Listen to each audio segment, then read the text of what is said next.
जज़ाकल्लाहु खैरन कसीरा।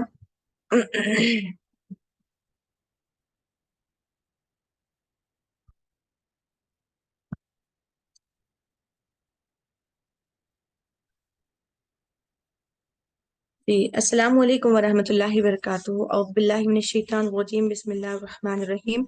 अल्लाहुम्मा अरिनल हक्का हक्कन वरज़ुक़ना इत्तिबाअह व अरिनल बातिला बातिलन वरज़ुक़ना इज्तनाबा। सदक़ल्लाहुल अलीयुल अज़ीम। तर्जुमा, ए अल्लाह, हक को हक दिखा और इस पर इसको नसीब फरमा, और बातिल को बातिल दिखा और इससे बचना नसीब फरमा।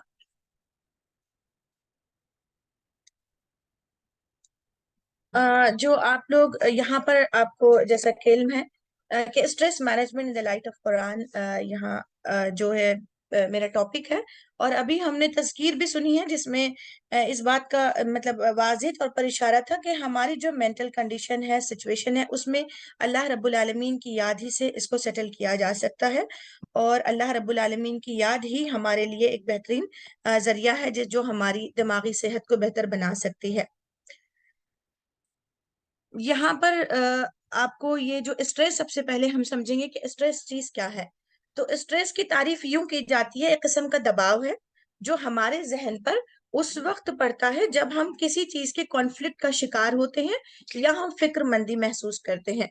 आप जानते हैं कि जो इंसानी जिस्म है वो unite of matter and soul, यानी कि दो चीजों से, एक मादा और एक रूह से बनकर हमारी शख्सियत तामीर होती है, हमारी जात बनती है। और ये रूह और मादा जो है, ये दोनों चीजों के यूनाइट से हम जमीन पर हैं, और अल्लाह रब्बुल आलमीन के फैसले से हम जमीन पर हैं।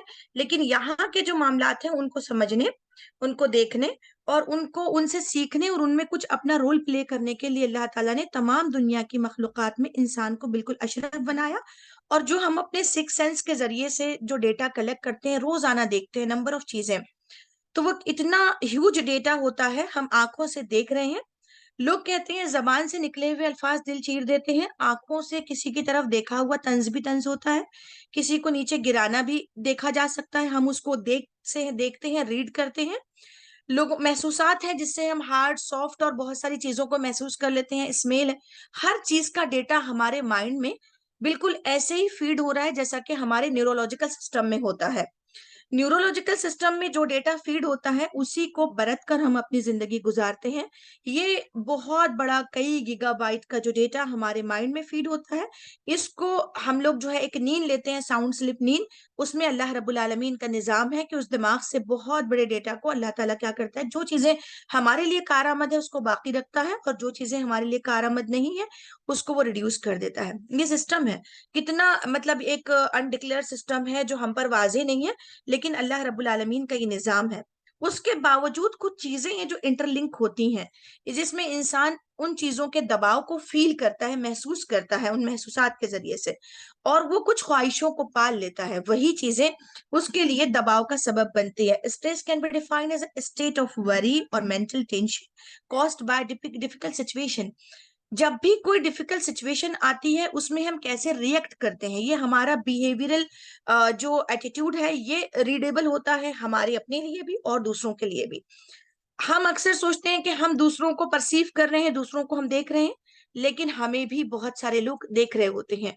हम क्या सोच रहे हैं इसको समझ रहे होते हैं, लेकिन हम इस सिचुएशन में क्या डिसीजन लेते हैं। जैसे बहुत सारे एग्जाम्पल्स आपके सामने वन बाय वन आएंगे। सबसे पहले स्ट्रेस देख लीजिए, कि जो हमारी फिक्रमंदी है, जो हमारी सोच है, जो हमने बहुत सारी चीजें परसीव की है देखकर, अच्छी चीजें, बुरी चीजें, शोरूम का लिबास, एक आम सा लिबास, एक क्वालिटी प्रोडक्ट और बगैर क्वालिटी का प्रोडक्ट, ये चीजों को हम जज कर पा रहे हैं। तो ये सारी चीजें हमारे हमको जो तकाबुल करवा रही हैं, कंपैरिजन करवा रही हैं, ये चीजें हम अच्छी इसमें से अपने लिए उठाते हैं, बुरी छोड़ देते हैं। ये फिक्रमंदी है। फिर ये कि अपने लिए क्या बेहतर है, हम अपनी जात पर सोचते हैं, इसलिए ये फिक्रमंदी ज्यादा ह्यूज डेटा की शक्ल में स्ट्रेस क्रिएट करती है। स्ट्रेस मैनेजमेंट क्या है? जो चीजें एक ह्यूमन बीइंग की अच्छी लाइफ के लिए उसको मैनेज किया जा सकता है। जैसे एंगर मैनेजमेंट भी होता है, गुस्से को भी मैनेज किया जाता है। गुस्से को मैनेज करने के लिए अल्लाह के नबी सल्लल्लाहु अलैहि वसल्लम ने इरशाद फरमाया, आप पोजीशन बदल लीजिए, आप जो है खड़े हो तो बैठ जाइए, बैठे हो तो ये मैनेजमेंट है, पानी पी लीजिए, ये मैनेजमेंट है, आप जानती हैं। तो ये मैनेजमेंट सिखाया स्ट्रेस कभी जाता है कि अपने स्ट्रेस को कैसे रिड्यूस करें। इसको रिड्यूस करने के लिए दुनिया की जमीन पर जितने लोग काम कर रहे हैं वो हर एक स्पिरिचुअल थिंकिंग से ही इसका पावर गेन करते हैं। हर हर मजहब में, हर मजहब के मानने वाले स्पिरिचुअल थिंकिंग, रिलीजियस थिंकिंग और अपने फेथ ही से पावर गेन करते हैं और ये समझाते हैं कि स्ट्रेस को कैसे मैनेज किया जाएगा।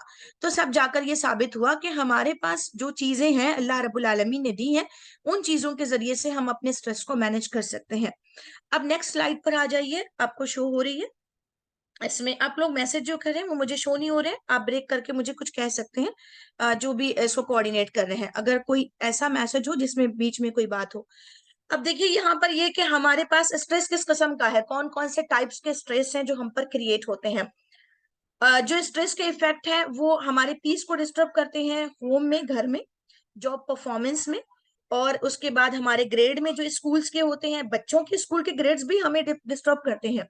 और मैंने इसको और बहुत ज्यादा सॉल्व करने के लिए कहा है तवक्कुआत, जो हम अपने बच्चों से लगाते हैं, अपने शोहर से लगाते हैं, अपने ससुराली रिश्तेदारों से लगाते हैं, अपने रोजाना के मिलने वालों से लगाते हैं।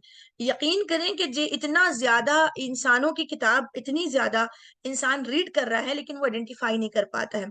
आपने बच्चे से बात किया या बच्चे ने आपसे बात की है, आप खाना पका रही हैं, लेकिन जब बच्चा बात कर रहा है तो आप बात करते वक्त बच्चे को रिप्लाई नहीं करती हैं, एक पैसिव अंदाज में रिप्लाई करती हैं, एक्टिवली नहीं सुना, पैसिव अंदाज में रिप्लाई किया। बच्चा आपको रीड करता है, समझ जाता है, वो कहता है मम्मा इधर देख के बात कीजिए, आप उनसे मुखातिब होइए। तो वो क्यों, इतना छोटा बच्चा भी आपको रीड कर रहा है। तो रवैया, बिहेवियरल सिचुएशन इंसान की रीड होती है। आउटर थिंकिंग जो है, जो इंसान की अंदर स्ट्रेसफुल थिंकिंग हो तो वो सामने वाले को महसूस होती है, चेहरा उसकी गवाही देता है, आंखें गवाही देती है। इसीलिए वो स्ट्रेसफुल पर्सनालिटी लोगों के गिर्द एक औरा नहीं क्रिएट कर पाती। औरा मीन्स हाला, जिसमें लोग आपके करीब आते हैं, वो हाला क्रिएट नहीं कर पाते हैं। क्यों नहीं कर पाते हैं? क्योंकि आप जो कुछ फील कर रहे हैं, आप समझ रहे हैं कि हमने इनको नहीं बताया, लेकिन वो रीड हो गया, आपसे कन्वे हो गया।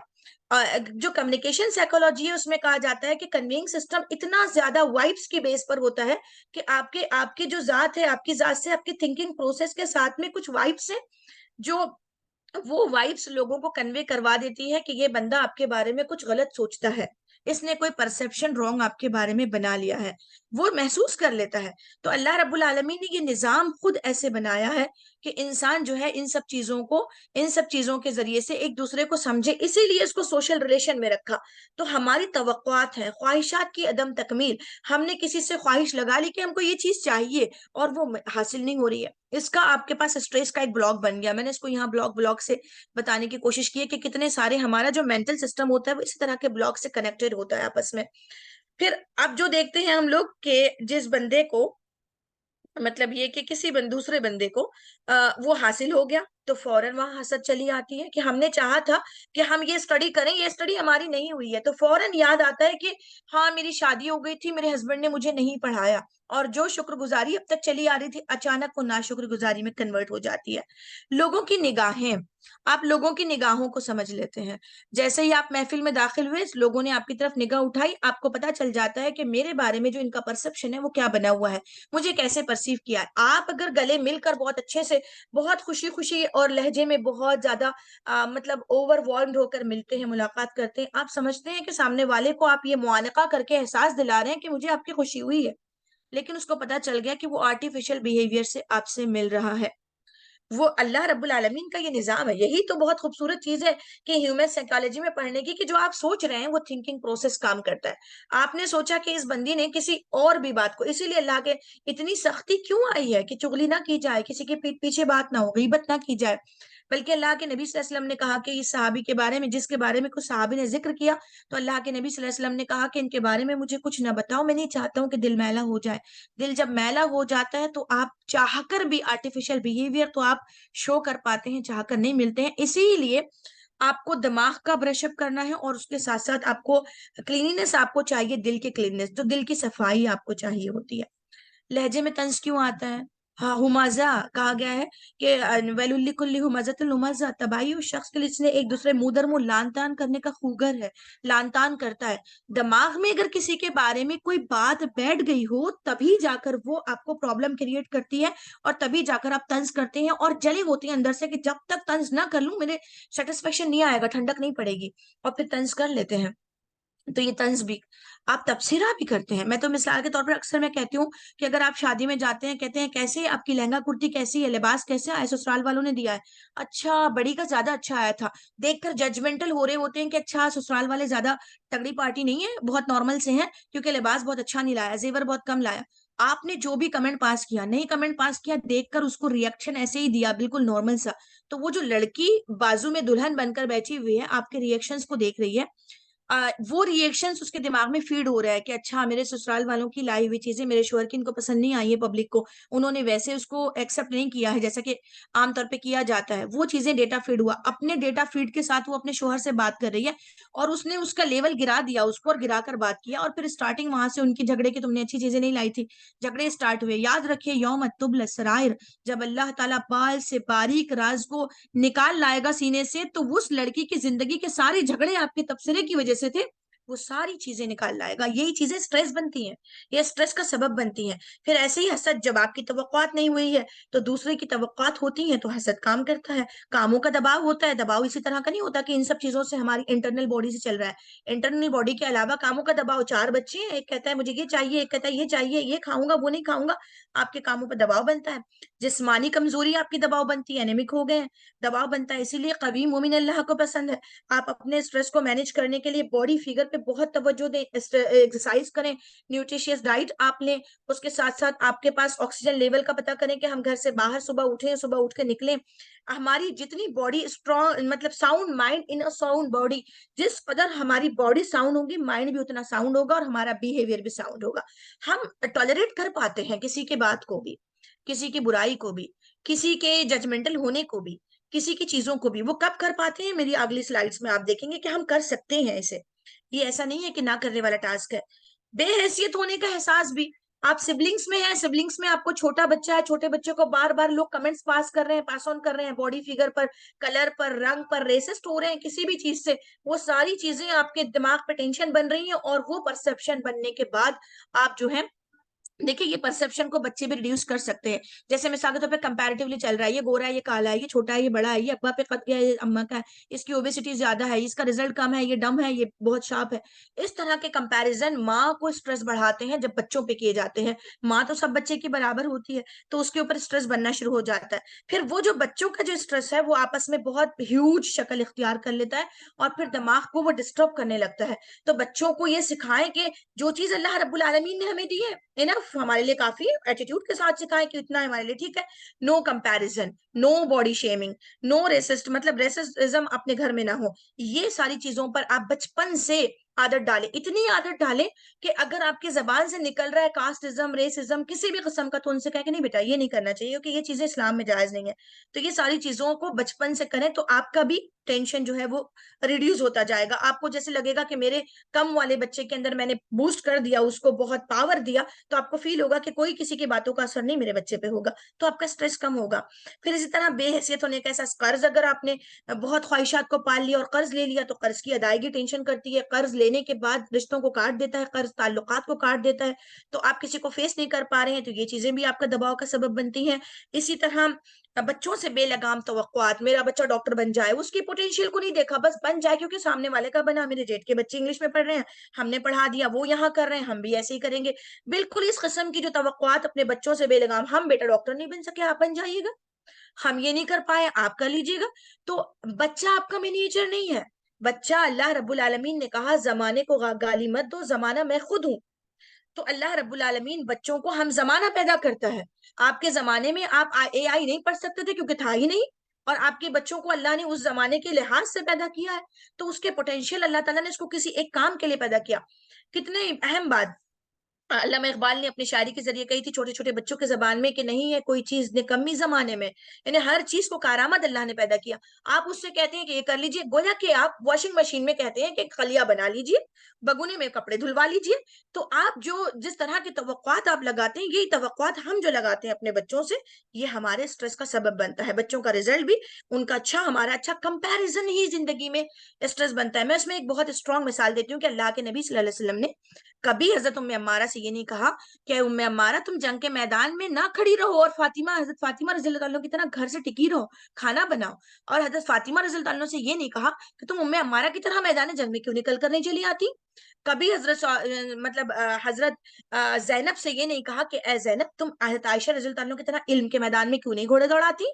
कभी ये नहीं कहा हजरत आयशा रज़ी अल्लाह ताला अन्हा से कि आप जो है वो हजरत जैनब की तरह क्यों नहीं सदका और खैरात करती। तो कंपैरिजन ही सबसे बड़ा स्ट्रेस क्रिएट करता है, जो हमारी जिंदगी से, बच्चों की जिंदगी से, घर की जिंदगी से, डेकोरेशन से, हर चीज से हट जाए, शॉपिंग से, हर चीज से हट जाए तो स्ट्रेस कम होगा। मुल्क के सियासी हालात हमको स्ट्रेस दबाव का शिकार बनाते हैं। दबाव का शिकार मुल्क के हालात भी बना सकते हैं। जैसे अब नेक्स्ट में जो आपके इसके बाद की स्लाइड में मैंने इसको दिया कि ये चीजें क्या क्या करती हैं अर्ली स्टेज पर, आप किस तरह से आपको किन किन चीजों का, बीमारियों का, किन चीजों का ये शिकार बनाती हैं। तो अब हम इसको यहाँ देखेंगे। एक मिनट, मैं थोड़ा सा स्लाइड को सेटिंग कर लूं। हाँ, ये जो है, हाँ, ये आप देख लीजिएगा। ये हाइपरटेंशन स्टार्ट कहाँ से होता है, जब आप बच्चों को झुंझलाकर जवाब दे रहे हैं, बच्चों का स्कूल के वक्त में शूज नहीं मिल रहा, आप चीख रहे हैं, आपको मतलब खाना बनाना भी है, टिफिन भी पैक करना है, साथ साथ आपको बहुत सारी चीजें हैं। हाइपरटेंशन छोटी छोटी बात आपको बहुत ज्यादा शिकार बना रही है, भागो दौड़ो, एंजाइटी आपके अंदर क्रिएट कर रही है। हाइपरटेंशन छोटी छोटी बातों के ऊपर आप हाइपर हो जा रहे हैं। तो ये हाइपरटेंशन होना भी इंडिकेशन है, फर्स्ट इंडिकेशन है कि आप जो है स्ट्रेस की तरफ जा रहे हैं। अभी स्ट्रेस नहीं क्रिएट हुआ, स्ट्रेस की स्टार्टिंग पोजीशन है। फिर उसके बाद जो है आपको जो है डिप्रेशन, डिप्रेशन में कन्वर्ट हो जाता है दबाव में, यानी कि आप टाइम बार बार दोहरा रहे हैं कि मुझे ये करना है, ये करना है, कर कुछ भी नहीं रहे हैं, मुझे ये भी करना है, ये भी करना है, करना कुछ भी नहीं हो रहा है। तो वो पीस, आपका मेंटल पीस खत्म हो गया। वहीं से मेडिटेशन शुरू कर दीजिए, वहीं से अपनी ब्रीथिंग कंट्रोल वाली एक्सरसाइज शुरू कर दीजिए। दिमाग को तकवीत की चाहिए, दिमाग को कुव्वत चाहिए, आपको अल्लाह के रब्बुल आलमीन के जिक्र की चाहिए। इसके बाद में आपको कौन कौन सी चीजों के लिए आप क्या क्या करेंगे। फिर इसके बाद many common problems like tension, tension होता है, बार बार बोलते हैं टेंशन, बहुत टेंशन हो रही है, बहुत टेंशन हो रही है, नहीं बोले। इस लफ्ज के जो निगेटिव असरात हैं बहुत ज्यादा होते हैं। हम ना बात करें कि टेंशन हो रहा है, टेंशन हो रहा है, मेरे सर में दर्द हो रहा है, ये लफ्ज बोलने से भी सर में दर्द होता है। आप सर में दर्द हो रहा है, नहीं, आप अपने आप में थोड़ी देर खामोश हो जाएं। उसके बाद रियलाइज करें कि मुझे कुछ मैनेजमेंट चाहिए, एक टाइम टेबल बना लें कि मुझे वन बाय वन ये काम करना है। आर्सेनिक, बहुत सारी आर्सेनिक टेक्निक्स का बताई जाती है कि प्रायोरिटी किस काम को दे, कौन सा काम हम दूसरों को असाइन करें, कौन सा काम हम कर लें। बच्चे को तो वर्क डिस्ट्रीब्यूशन का कल्चर रखें। अगर काम बर्डन बन रहा है तो बेटा आप छोटे भाई का शूज आप रखेंगी उठाकर, आप उसको वहां पहनाएंगे स्कूल जाते वक्त, टिफिन मेरा दूसरा बच्चा निकालेगा। इसका वर्क डिस्ट्रीब्यूशन का कल्चर डालें, इससे एम्पैथी आपके बच्चों में, फैमिली में भी आती है। हस्बैंड से कहें कि वो मेरे बाजू खड़े होकर कुछ चीजें मेरे साथ करने लगे। तो पूरे घर को टीम सर्कल बना लीजिए कि टीम वर्क करने वाला, तो आपका रिड्यूस होने लगेगा। आप अगर बर्डन लेती रहे तो ये सारी चीजें आपकी हल नहीं होगी। और फिर आप जब दूसरों को झेल रही हैं तो ये खुद बहुत बड़ा बर्डन होता है कि सारे मिलकर उन पर डाल दें। यकीन करें आप बर्डन झेल रही होगी। मैंने बहुत सारी खवातीन को देखा, अपने बच्चों के हर काम खुद अपने हाथ से करती हैं, हर चीज वो कहती हैं कि अपने हाथ से करती हूँ, बड़े फख्र से भी कहती हैं। वो स्ट्रेस में भी होती हैं, लेकिन वो बताती नहीं, सेपरेशन वाले पॉइंट पर होती है, दबाती रहती है अपने सेपरेशन, और बहुत आइडियल लेडी वाला कैरेक्टर अपना पेश करने की कोशिश करती हैं। तो आइडियल लेडी आप बन तो सकती हैं, सबकी मदद कर सकती हैं, लेकिन आप अपने घर में एम्पैथी, इंसानियत, दूसरों की मदद नहीं आप उनके अंदर पैदा कर पाती हैं, अपने बच्चों में भी नहीं पैदा कर पाती हैं। कई स्टूडेंट्स, मैं अपने स्टूडेंट से कहती हूँ कि कितने लोग हैं जो डॉक्टर बनना चाहते हैं, अच्छा ये जाते हैं। शुगर पेशेंट कौन है घर में? जी दादी है। दादी के टेबलेट का नाम क्या है? नाम याद नहीं है। टैबलेट की टाइमिंग्स क्या है? वो भी याद नहीं है। क्या लेती हैं इंजेक्शन? वो भी याद नहीं है। मैंने कहा आप डॉक्टर नहीं बन सकती, मसीहाई करना। अगर आपको किसी के खून निकलने पर फर्स्ट एड लेकर दौड़ सकती हूँ तो आपके अंदर पोटेंशियल है कि आप मसीहाई करें। आप अगर अपनी दादी को शुगर पेशेंट की दवा का एहसास करके नींद से जाग सकती हूँ तो आपको मसीहाई जेबा है। यानी आपके अंदर ये सारे पोटेंशियल पैदा होना चाहिए। तरबियत का निजाम सिर्फ बच्चों के कपड़े पहनाने, बच्चों के लिए वो गीजर ऑन करने और बच्चों के कपड़े देने और सलीके से अलमारी सजाने से नहीं होता। बच्चों की तरबियत हो कि उठकर एक दूसरे की मदद करें, किसी की तकलीफ में उसका साथ दें। वो माँ की ना दे सके तो किसके दे पाएंगे? तो टीम वर्क डालना बहुत जरूरी है। इंसोमेनिया और इम्पोटेंसी, जो आपके अंदर अगर इंसोमेनिया वाली कैफियत हो, आपके अंदर जो बीमारी है, सर दर्द हो रहा हो, या फिर आपके अंदर मतलब खून की कमी हो रही हो, खाने के लिए दिल नहीं चाह रहा हो, या फिर किसी किस्म की ऐसी चीजें हैं, तो ये सारी चीजें आपकी इसलिए पैदा हो रही है कि स्ट्रेस आप पर काम कर रहा है। ये स्ट्रेस आहिस्ता आहिस्ता डिप्रेशन की शक्ल इख्तियार करेगा। डिप्रेशन के बाद आप या तो बहुत पैसिव हो जाएंगे, बहुत पैसिव, आप ऐसे वैसे हो जाती हैं कि बच्चियां थोड़ी बड़ी हो गई तो बेटा आप सारे काम कर लो, हम कुछ नहीं कर सकते हैं। ये पैसिवनेस है, ये आपके एक्टिविज्म को खराब कर रहा है, आपके एक्टिविज्म को मुतासिर कर रहा है, ये आपकी बीमारी है, आप इसको समझें। तो ये इसमें इसके बाद नेक्स्ट में आपको ये सारी चीजें, कब ये चीजें आपके सेटल डाउन होगी? उस वक्त होगी जब ला युकल्लिफुल्लाहु नफ्सन इल्ला उस्आहा लहा मा कसबत व अलैहा मक्तसबत। आपको ला युकल्लिफुल्लाह, अल्लाह किसी मकदरत पर उसकी मकदरत से ज्यादा, अल्लाह किसी मुतनफिस पर उसकी मकदरत से ज्यादा बोझ नहीं डालता। जब अल्लाह, इस आयत के ऊपर अगर आपका यकीन है कि अल्लाह ने मुझ पर ये बोझ डाला है, मैं कर सकती हूँ, आप अपने सबसे पहला एक उसूल हो कि आप कर सकते हैं, ये मैं कर सकती हूँ। तो जब आप एहसास अपने अंदर डाल लेते हैं तो फिर उस वक्त मायूसी नहीं आती है। मायूसी की और बहुत सारी चीजें, जो मायूसी हम इसकी स्ट्रेस जो है कन्वर्ट होता है डिप्रेशन में, और डिप्रेशिएशन मायूसी है। अल्लाह के नबी सल्लल्लाहु अलैहि वसल्लम ने इतने बड़े स्ट्रेस को, सबसे पहला स्ट्रेस कब आया था? कोई अगर पूछे कि अल्लाह के नबी सल्लल्लाहु अलैहि वसल्लम को सबसे पहला स्ट्रेस कब आया था? जब फरिश्ता हाजिर हुआ और फरिश्ते ने हाजिर होकर कहा कि पढ़ो। अल्लाह के नबी सल्लल्लाहु अलैहि वसल्लम ने कहा मैं उम्मी हूँ, मैं अनपढ़ हूं, मैं नहीं पढ़ सकता। आपके कलेजे को जोर से भेजा आपके सीने को।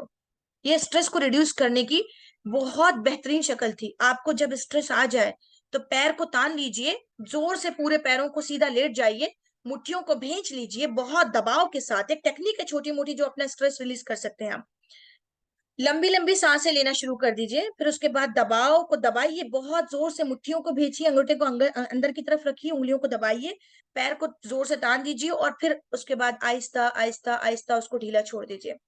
ये एक टेक्निक। दूसरी टेक्निक, लंबी सांस ले लें, उसके बाद अपने आप को आंखें बंद करें, कंसंट्रेशन करें अपने माइंड की तरफ, और फिर उसके बाद सोचें ला युकल्लिफुल्लाहु नफ्सन इल्ला उस्आहा। अल्लाह ने अगर ये बोझ, नागहानी बोझ मुझ पर डाल दिया, तो वो तो बहुत ज्यादा मोहब्बत करने वाला है। किसी नफ्स पर उसकी मकदरत से ज्यादा बोझ नहीं डालता। ये मुझ में है पोटेंशियल, मेरा रब जानता है। आपको कंसीव हो गया बच्चा, तब टेंशन आने लगता है, तब आप कहिए नहीं इस बोझ को मैं सहार सकती हूँ, मेरा रब इसका फैसला करेगा, मेरे रब ने ये फैसला किया है, मैं इसको सहार सकती हूँ। बहुत बड़े गुनाह के करीब जाने से बच जाएंगे। इतना बड़ा गुनाह आसानी के साथ कर लेते हैं लोग। जैसे ही आपके पास नागाहानी आजमाइश आ गई, कहा इस अल्लाह रब्बुल आलमीन ने फैसला कर लिया। क्या याद नहीं है वो बात जो अल्लाह के नबी सल्लल्लाहु अलैहि वसल्लम ने कही थी मिराज के मौके पर कि अल्लाह जिब्रील ये कैसी आवाजें हैं? कहा ये तख्तों की वो आवाजें जिसमें रुए जमीन पर पैदा होने वाले बशर की तकदीरें लिखी जा रही हैं। फिर तवक्कुफ फरमाया और अल्लाह के नबी सल्लल्लाहु अलैहि वसल्लम ने कहा, क्या कहा? तकदीरें लिख दी गई, सहीफे सूख गए, स्याही खुश्क हो गई, अब कोई तकदीर नहीं बदली जाएगी। अब तकदीर नहीं बदली जाएगी तो इस तकदीर को जो हमारे पास बुरी है इसको क्या किया जाएगा? इसको मेंटल स्ट्रेस के जरिए झेलने की क्षमता पैदा की जाएगी, कुव्वत पैदा की जाएगी, ताकत पैदा की जाएगी। और वो ताकत आती है, आप शदीद तरीन बीमार हो, कहा ला युकल्लिफुल्लाहु नफ्सन इल्ला, मेरा रब मुझ पर डाल ही नहीं सकता ये वजन, मैं सहार सकता हूँ इसलिए डाला। मैं अक्सर बच्चियों से कहती हूँ कि शादी ना होने का स्ट्रेस आ रहा है कि भाई एक रिजेक्ट, दूसरा रिजेक्ट, तीसरा रिजेक्ट, कहिए कि दूसरी बात आप अपने आप से कहिए, क्या कहिए?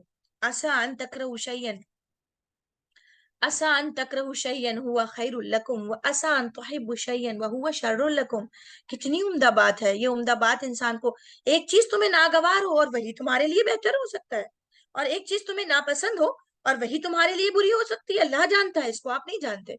तो अगर इंसान को ये कि जिसने रिजेक्ट किया तो कहिए कि बहुत अच्छा हुआ भाई, अल्लाह ने मेरे लिए बेहतरीन इसमें रखी होगी। एक जुमला आदत बना लीजिए, अपने दिल में कहिए, आसान तक अपने दिल में कहिए कि कफा ला युकल्लिफुल्लाहु नफ्सन इल्ला वुसअहा, अल्लाह ने मुझे बेहतरीन समझा इसलिए तो मुझ पे ये बोझ डाल दिया। बच्चों का हो, तवक्कुआत का हो, बच्चे कह रहे हैं ये पकाइए, सबको मैं आपको देती हूँ बहुत कूल अंदाज में, जी सबको वन बाय वन सबको मिलेगा। तो जब आप इस तरह से आप उन्हें कहेंगे जी बिल्कुल मैं ये कर लूंगी, तो आप अपने आप को कैपेबल समझ रही हैं, अपने आप को अल्लाह रब्बुल आलमीन के फैसले पर किनात कर रही हैं। उसके साथ हम जब ये बात हो कि कोई चीज हमें ना मिले, तो उसी वक्त याद आए कि अल्लाह रब्बुल आलमीन का फैसला है, ये वाकई मेरे लिए बेहतर नहीं है, और ये बेहतर नहीं है इसीलिए मुझे ये नहीं मिला, बेहतर होता तो मेरा रब मुझे नवाजता और जरूर मुझे इसको मुझे देता। तो ये वाली आयत जिंदगी में हर काम को मैनेज करने का आपको सलीका पैदा हो जाएगा, स्ट्रेस रिड्यूस होगा, और आप महसूस करेंगे कि बिल्कुल मेरे रब ने मुझे इस चीज को दिया है। ये फैसला, कितनी सारी लड़कियां हैं, बहुत सारे लोग क्राइटेरिया यानी कि जो रिश्ते का क्राइटेरिया बना लेते हैं, वो भी बहुत स्ट्रेस चल रहा है आजकल, बहुत ज्यादा। और बहुत ज्यादा स्ट्रेस को हमारी तवक्कुआत को बढ़ाने में, हमारी शॉपिंग ऐसे स्ट्रेस रिड्यूस मेथड टेक्निक बन गया कि लोग जाते हैं बेदरीग सामान खरीद कर लाते हैं और फिर वो रिड्यूस हो जाता है। वो टेंशन की एक अलामत है, टेंशन है वो। तो इस डिजिटल वर्ल्ड ने भी बहुत ज्यादा टेंशन क्रिएट किया। इसकी रील ने हमारे जो स्पैन ऑफ अटेंशन को बहुत रिड्यूस कर दिया। वो स्पैन ऑफ अटेंशन यानी हमारा जो अटेंशन था, पहले हम एक छोटा सा काम बहुत तवज्जो के साथ करते थे, रोटी बनाते थे, स्वेटर बुन लिया करते थे। अब जो हमारी रील का जो स्पैन है इतना छोटा सा है, शॉर्ट 30 मिनट का। 30 मिनट के बाद स्क्रीन चेंज हो जाता है, फिर वो उसका जो मैसेज है वो भी चेंज हो जाता है, ये सब चेंज होता है, नंबर ऑफ रीलें देख रहे हैं। ये चीजें भी आपके स्पैन ऑफ अटेंशन को कम कर रही हैं। आप अपने बच्चे की बात भी 3 सेकंड से ज्यादा नहीं सुन सकते। जल्दी बोल, जल्दी बोलो।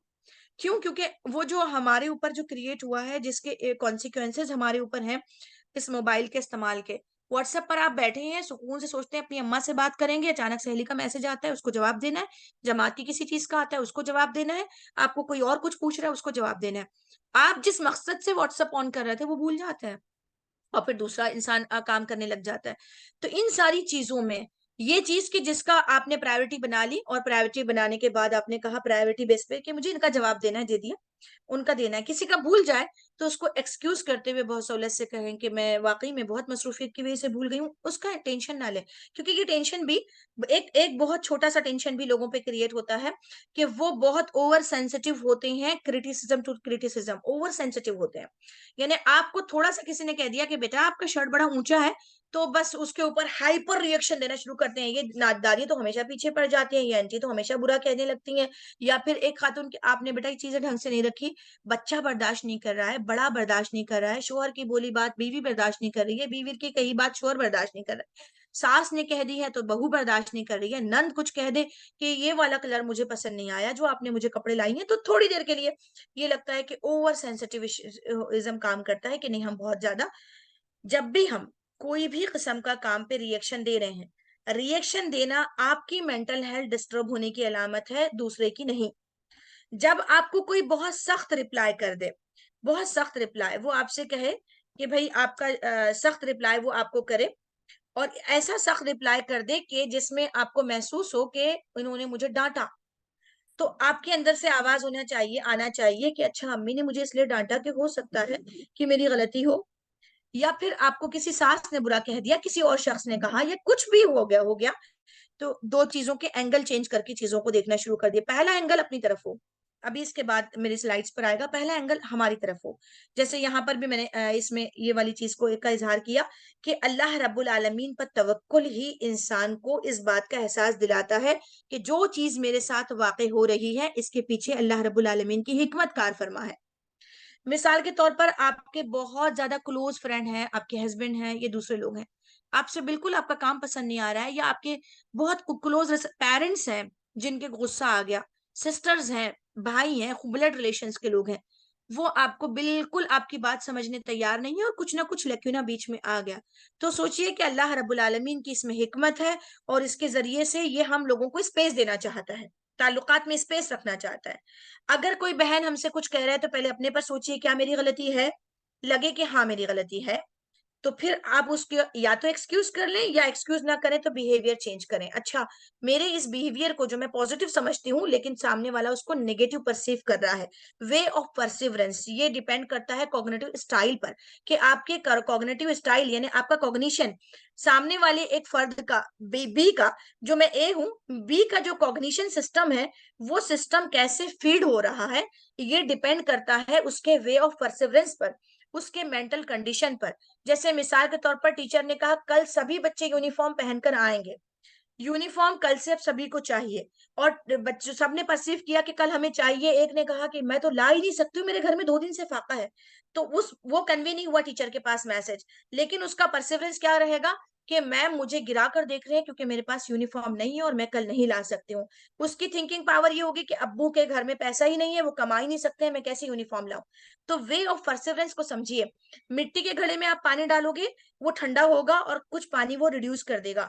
आप पीतल के घड़े में पानी डालेंगे, वो पानी पूरा स्टोर करके रखेगा लेकिन वो गर्म होगा, उसकी जो क्वालिटीज है वो अलग हो जाएगी।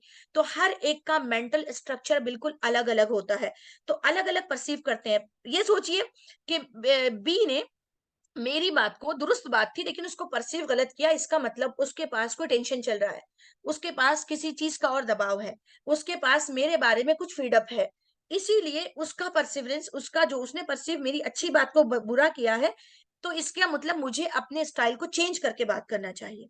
ये हमारा मतलब ये हमारी सोच हो।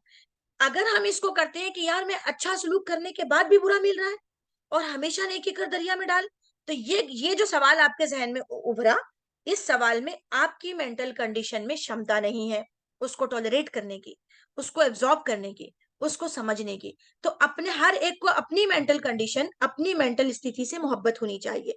तो हमेशा किसी भी फर्द को नेगेटिव जानबूझकर पॉजिटिव परसीव करें। आपको मालूम है कि ये बहुत नेगेटिव है, ये बंदा बिल्कुल टोटल नेगेटिव है, तब भी आपको अपनी अपनी जात से मोहब्बत है, अपने मेंटल स्ट्रक्चर से मोहब्बत है। अगर आपने एक ब्रिक रख दी, एक एक एक ब्रिक्स यानी कि एक ईंट रख दी, और ये सोचकर रखी कि यार नेगेटिव बंदा है, तो आपकी ये दीवार उठती रहेगी, आप नेगेटिव और जमा करते रहेंगे। एक मैग्नेटिज्म काम करता है कि वो चीज नेगेटिव फिर जाके दिल में बैठना शुरू होती है, और फिर ऐसे नंबर ऑफ डेटा बन जाता है, फिर आपकी पर्सनालिटी नेगेटिव हो जाती है, और आपका जो मेंटल कंडीशन है वो स्ट्रेस में कन्वर्ट होता है, आप रिड्यूस नहीं कर पाते हैं।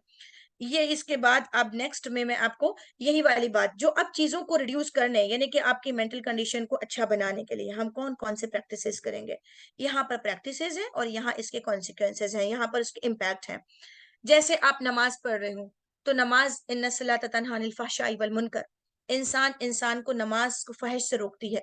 जिस बात को मैंने यहाँ पर मतलब डिस्कशन में नहीं लाया है, वो बात है हमारे जहन में चलने वाले सैडिज्म की, जो मैंने आपको पहले नहीं बताया। सैडिज्म क्या होता है? जो आपका आप जो किसी भी किस्म की कोई भी हरासमेंट को देखकर खुशी महसूस कर रहे हैं, जैसे पाकिस्तानी ड्रामा में आप सास बहू को देखकर मतलब एक वन थर्ड पार्टी आप बने हुए हैं, वन ऑफ द पार्टी बने हुए हैं, आप उसको देख रहे हैं, आपको पता ही नहीं चलता कि आपके जहन से क्या चीजें मतलब आपका जहन कैसी क्या चीजों को परसीव कर रहा है। मिसाल के तौर पर मैंने एक स्टोरी सुनाया, स्टोरी सुनाने के बाद एक बच्चे से मैंने पूछा, सवाल सुनाने के बाद में, कि इस स्टोरी के अंदर आपको क्या चीज पसंद आई? वो कहेंगे मैम वो अनार के झाड़ पर जो चिड़िया चू चू कर रही थी वो मुझे अच्छा लगा। दूसरा कहेगा उस चोर ने 40 दिरहम चुराया था।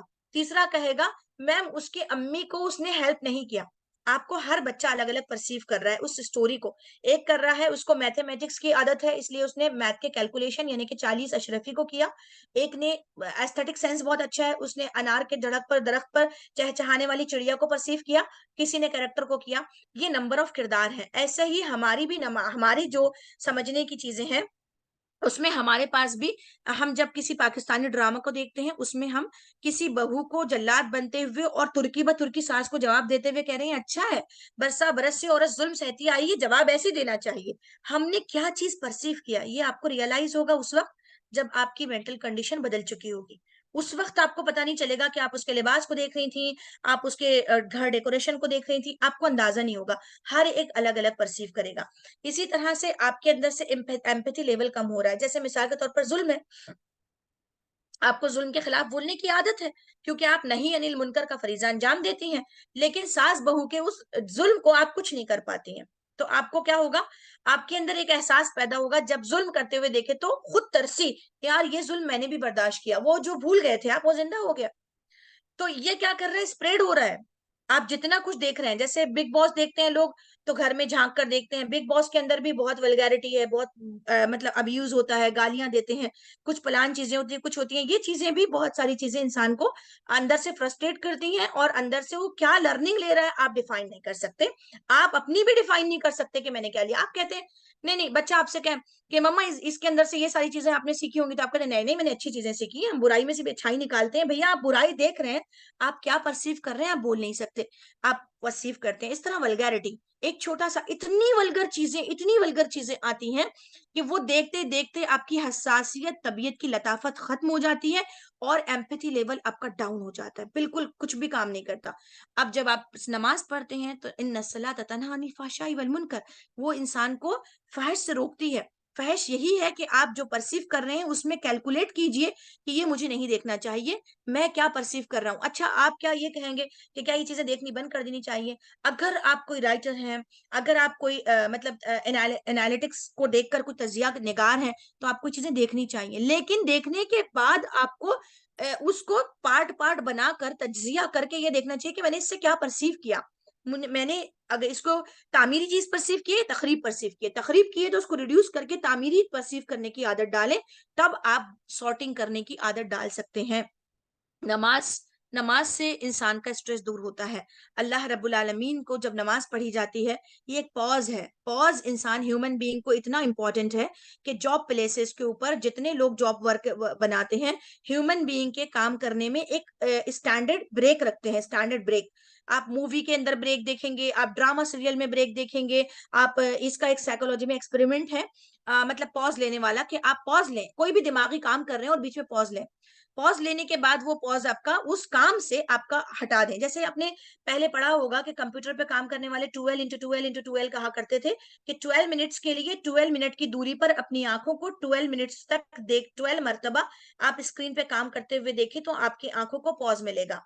यही वाले टेक्निक को आप नमाज में इस्तेमाल कीजिए कि अल्लाह रब्बुल आलमीन ने एक स्टैंडर्ड टाइम अल्लाह रब्बुल आलमीन के पास हाजिरी का लगाया है, वो स्टैंडर्ड एक पोजीशन है, और वो टाइम्स को अल्लाह ने बांध दिया है। वो चीज एक आपके फिजिकल फिटनेस में भी आपको एक वो लाती है, पॉज लाती है, जो आपके दिमागी सुकून के लिए जरूरत है। अल्लाह रब्बुल आलमीन के पास पलट कर जाने के लिए जो आप उठते हैं, वो एहसास दिलाती है कि दुनिया की जिंदगी हेज है, अल्लाह की तरफ मुझे पलट कर जाना है। फिर वो चीजें आपके अंदर पैदा करती है तवक्कुल। यानी क्या कहा सूरह सफ में, अल्लाह रब्बुल आलमीन, छोड़ दो अपनी जिंदगी का खरीदो फरोख्त और दौड़ पर नमाज की तरफ, तो वो तवक्कुल है। दुकानें वैसी ही हालत में छोड़ दी जाती हैं और इंसान तवक्कुल के साथ चला जाता है। नमाज बेहयाई से रोकती है, तवक्कुल पैदा करती है, शुक्र पैदा करती है, सब्र ले आती है, शुक्रगुजारी। इंसान जब अल्लाह को सजदा करता है तो वो शुक्रगुजारी का सजदा सजदे शुक्र कहते हैं, यानी शुक्रगुजारी पैदा होती है। देखिए, शुक्रगुजारी हमेशा क्या करती है, जो हमारे पास है मौजूद पे देखें, जो हमारे पास है ठीक है, यही चीजें हमें अल्लाह ने दी है, यही हमारे लिए बेहतर है। बहुत अच्छा दिया है लोगों के मुकाबले में, ये हम जब सोचते हैं, इसमें तकाबुल करते हैं, कंपैरिजन करते हैं। आप सोचिए, जो दिया है ये मेरा है ही कहाँ, कितनी उम्दा बात कही गई है। जक़ात के माल में जो दूसरों का पैसा है, अभी हमारी सिस्टर्स ये बता रही थी कि कितने लोगों के इन्होंने लोग, मतलब इस प्रोजेक्ट ने, विजन के प्रोजेक्ट ने लोगों की जरूरत को महसूस किया। मेंटल स्ट्रेस को दूर करना, लोगों की जरूरत को महसूस करने और अपनी जात पर लोगों को तरजीह देने से भी मेंटल स्ट्रेस दूर हो जाता है। ये थेरेपी है बाकायदा। आप खाने के चॉकलेट्स रखे जाते हैं, मार्शमेलो थेरी जो है, मार्शमेलो मालूम होगा आपको, थेरीज कि जो बच्चों के सामने चॉकलेट रखे जाते हैं, चॉकलेट रखकर बच्चों से कहा जाता है कि हम 10 तक गिनेंगे, आप बिल्कुल आंखें नहीं खोलना, आपके सामने एक बड़ा सा चॉकलेट है लेकिन आंख खोलना नहीं, देखना नहीं, और इसको हाथ भी नहीं लगाना।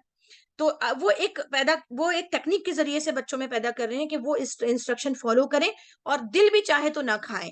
लेकिन यहाँ पर अल्लाह रब्बुल आलमीन जो है, हमको ये चीज के, हमको जो चीज अल्लाह ने दी है, तो वो देने वाली चीज पर शुक्रगुजारी ये है कि हम दूसरों का हिस्सा उसमें महसूस करें। और दूसरों के हिस्से को महसूस करने, कितनी उम्दा बात कही है पता है, कितना स्ट्रेस फ्री बात की। जैसे जक़ात किसी को दे रहे हैं, तो वो समझेगा कि जक़ात यार जो देने वाला है अब उससे दबकर रहना पड़ेगा। तो अल्लाह ने कितनी उम्दा बात कही है, जक़ात दरअसल वो माल है जिसमें आपके माल में अल्लाह ने दूसरे का हिस्सा रखा है। ये नहीं कहा कि आपका माल है, आपका माल दूसरों को दो। क्या कहा है, आपके माल में हमने दूसरों का हिस्सा अमानत रखी है। वो 1 साल की मुद्दत हो जाए, उतना पैसा निकाल कर दे दो, यानी लेने वाले को भी ये फीलिंग हो कि ये अल्लाह ने मुझे दिया है, अल्लाह का माल है, मेरा किसी का एहसान नहीं है मुझ पर जो दिया है। और फिर जो जिम्मेदार अल्लाह ने आपको दिया, जैसे कि अभी आपने एक प्रोजेक्ट बताया कि आप इस प्रोजेक्ट के जरिए से यतीम बच्चों की हिफाजत करती हैं, तो इस पर आप महसूस करें जब दूसरों को दिया जाता है तो वही हमारी नमाज असल होती है। क्या कहा, फला तनहर, यतीम को ना झिड़को और उसके साथ बुरा सलूक ना करो। ये जो अल्फाज अल्लाह ताला ने कुरान मजीद में कहा, सूरह निसा की आयत के अहकामात यतीम के लिए हैं। उसके अलावा फिर अल्लाह ताला ने कहा कि उसे ना झिड़को, यतीम को, मिस्कीन को खाना नहीं खिलाता। ऐसी नमाज पढ़ने वालों के लिए अल्लाह रब्बुल आलमीन ने कहे कि उन पर लानत है, उनकी नमाजें भी कबूल नहीं होगी अगर वो इस तरह का अमल करते हैं। तो नमाज दरअसल आपको तवक्कुल लेकर आती है। तवक्कुल असल में वो चीज है जिसमें आप अल्लाह रब्बुल आलमीन पर इतना भरोसा करते हैं कि सारे खजूरें उठाकर ले आते हैं और फिर कहते हैं कि अल्लाह रब्बुल आलमीन के लिए के अलावा मेरे पास कुछ भी नहीं है। ये तवक्कुल है। फिर उसके बाद दुआ। दुआ 1 मिनट के लिए मैं किसी कोऑर्डिनेटर से पूछूं कि मेरा कितना वक्त बाकी रहा है, क्योंकि मेरी स्ट्रेस मैनेजमेंट की जो एक अहम स्लाइड है वो नीचे है। तो कितना वक्त है मुझे आप बता दीजिएगा। मैम जी 5 मिनट्स है आपके पास। ओके, थैंक यू, जजाकल्लाह, जजाकल्लाह खैरन कसीरा।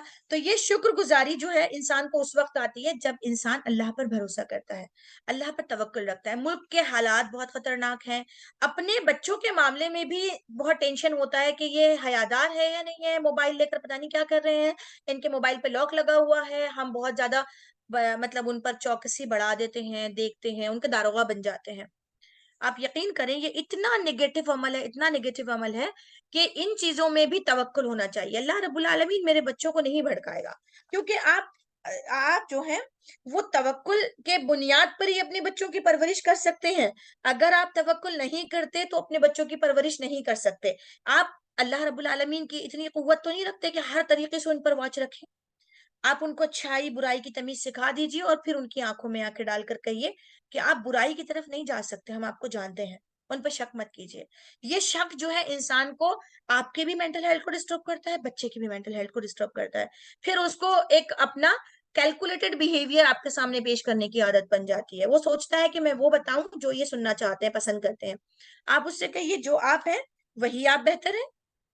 जी मैं बाद में बात करती हूँ, मैं थोड़ा इस प्रोग्राम में हूँ।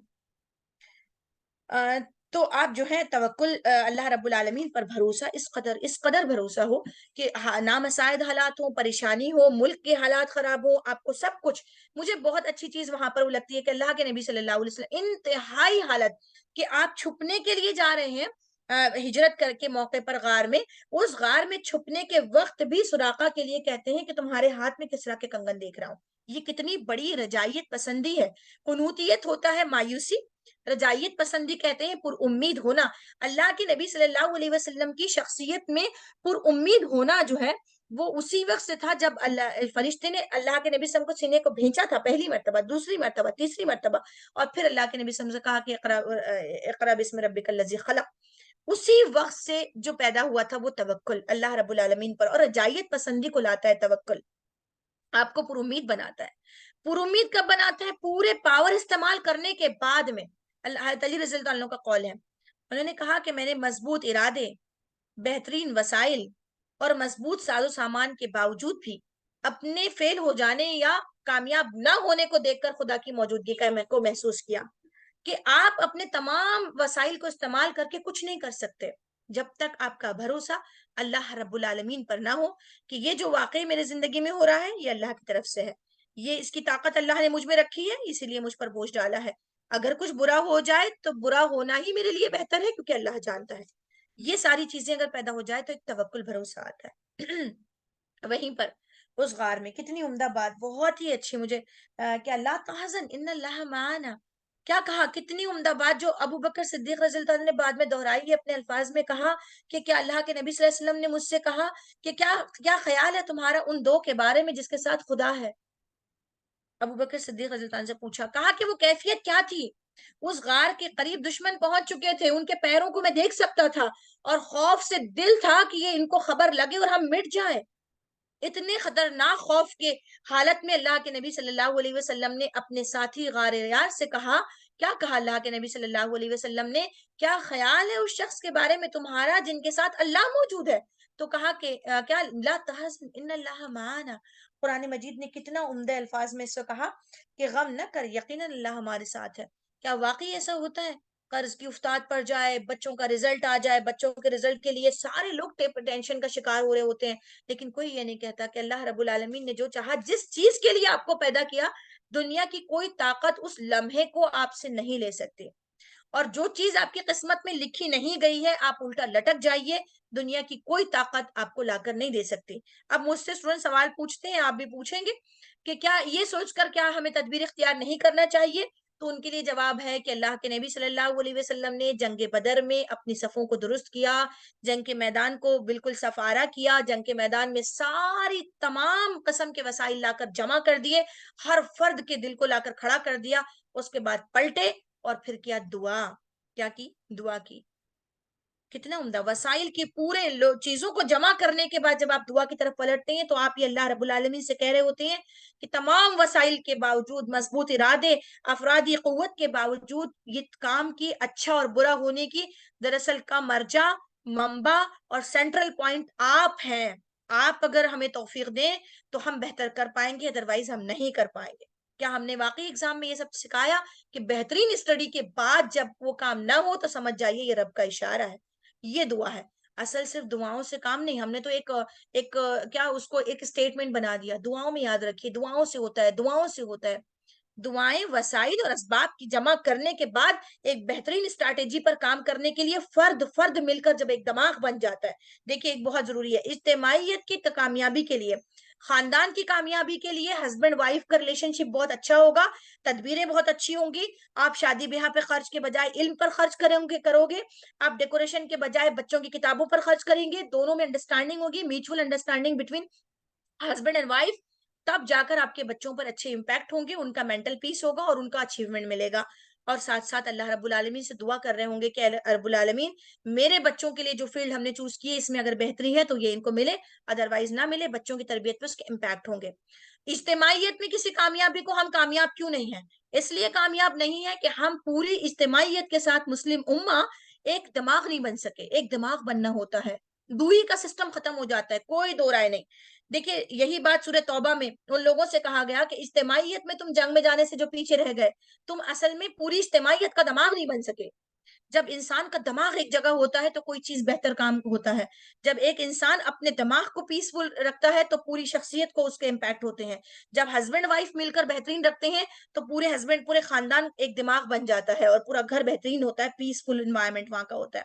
जब पूरी इज्तिमाइयत की कामयाबी चाहिए तो हर फर्द का एक मिशन के साथ काम करना, एक मिशन, ओनली वन पॉइंट के हमारी कम्युनिटी में कोई गुर्बत ना हो, हमारी कम्युनिटी में कोई गरीब ना हो, हमारी कम्युनिटी, तो कम्युनिटी का जो दिमाग बन जाता है पूरा मिलकर एक, तब जाकर कामयाबी मिलती है। आप अगर मंजर पे देख रहे हो, ऐसे नंबर ऑफ एग्जाम्पल है, बहुत सारे एग्जाम्पल्स है जो कामयाब रूल कर रहे हैं, वो असल में उनकी कम्युनिटी एक दिमाग बन गई है। तो दिमाग बन जाना होता है उसी को, और उसके बावजूद जब आप दिमाग बन जाए तब भी दुआ। अल्लाह के नबी सल्लल्लाहु अलैहि वसल्लम ने जंग बदर के मैदान में कहा, और फिर दुआ पर अल्लाह के नबी सल्लल्लाहु अलैहि वसल्लम पलटे, किस वक्त पलटे?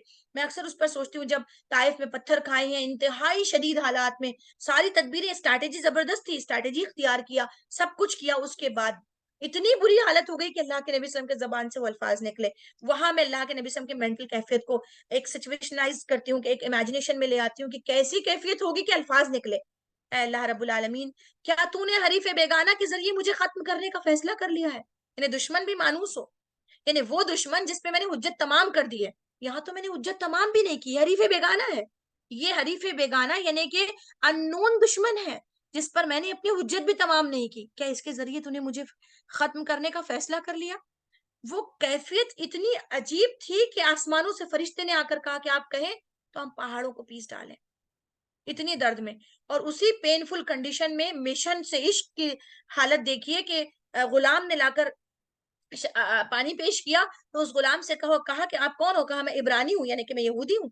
तो अल्लाह के नबी सल्लल्लाहु अलैहि वसल्लम ने कहा कि मरियम अलैहिस्सलाम की दावत और तबलीग उस हवाले से उन्हें की, और उन्हें दावत और तबलीग की, और उसके दिल में ईमान जागज़ी हुआ, और अल्लाह के नबी को आंखों से इशारा मिल गया। आंखें कन्वे करती है, सुराका के भी वक्त आंखों से इशारा मिल गया, जब सुराका को पैर धंस गए थे मिट्टी में, जब वो उनके पीछे आया पैर धंस गए, तो उस वक्त उसके दिल में आया कि ये अजीम शख्सियत है, इसीलिए मेरी हालत ये है।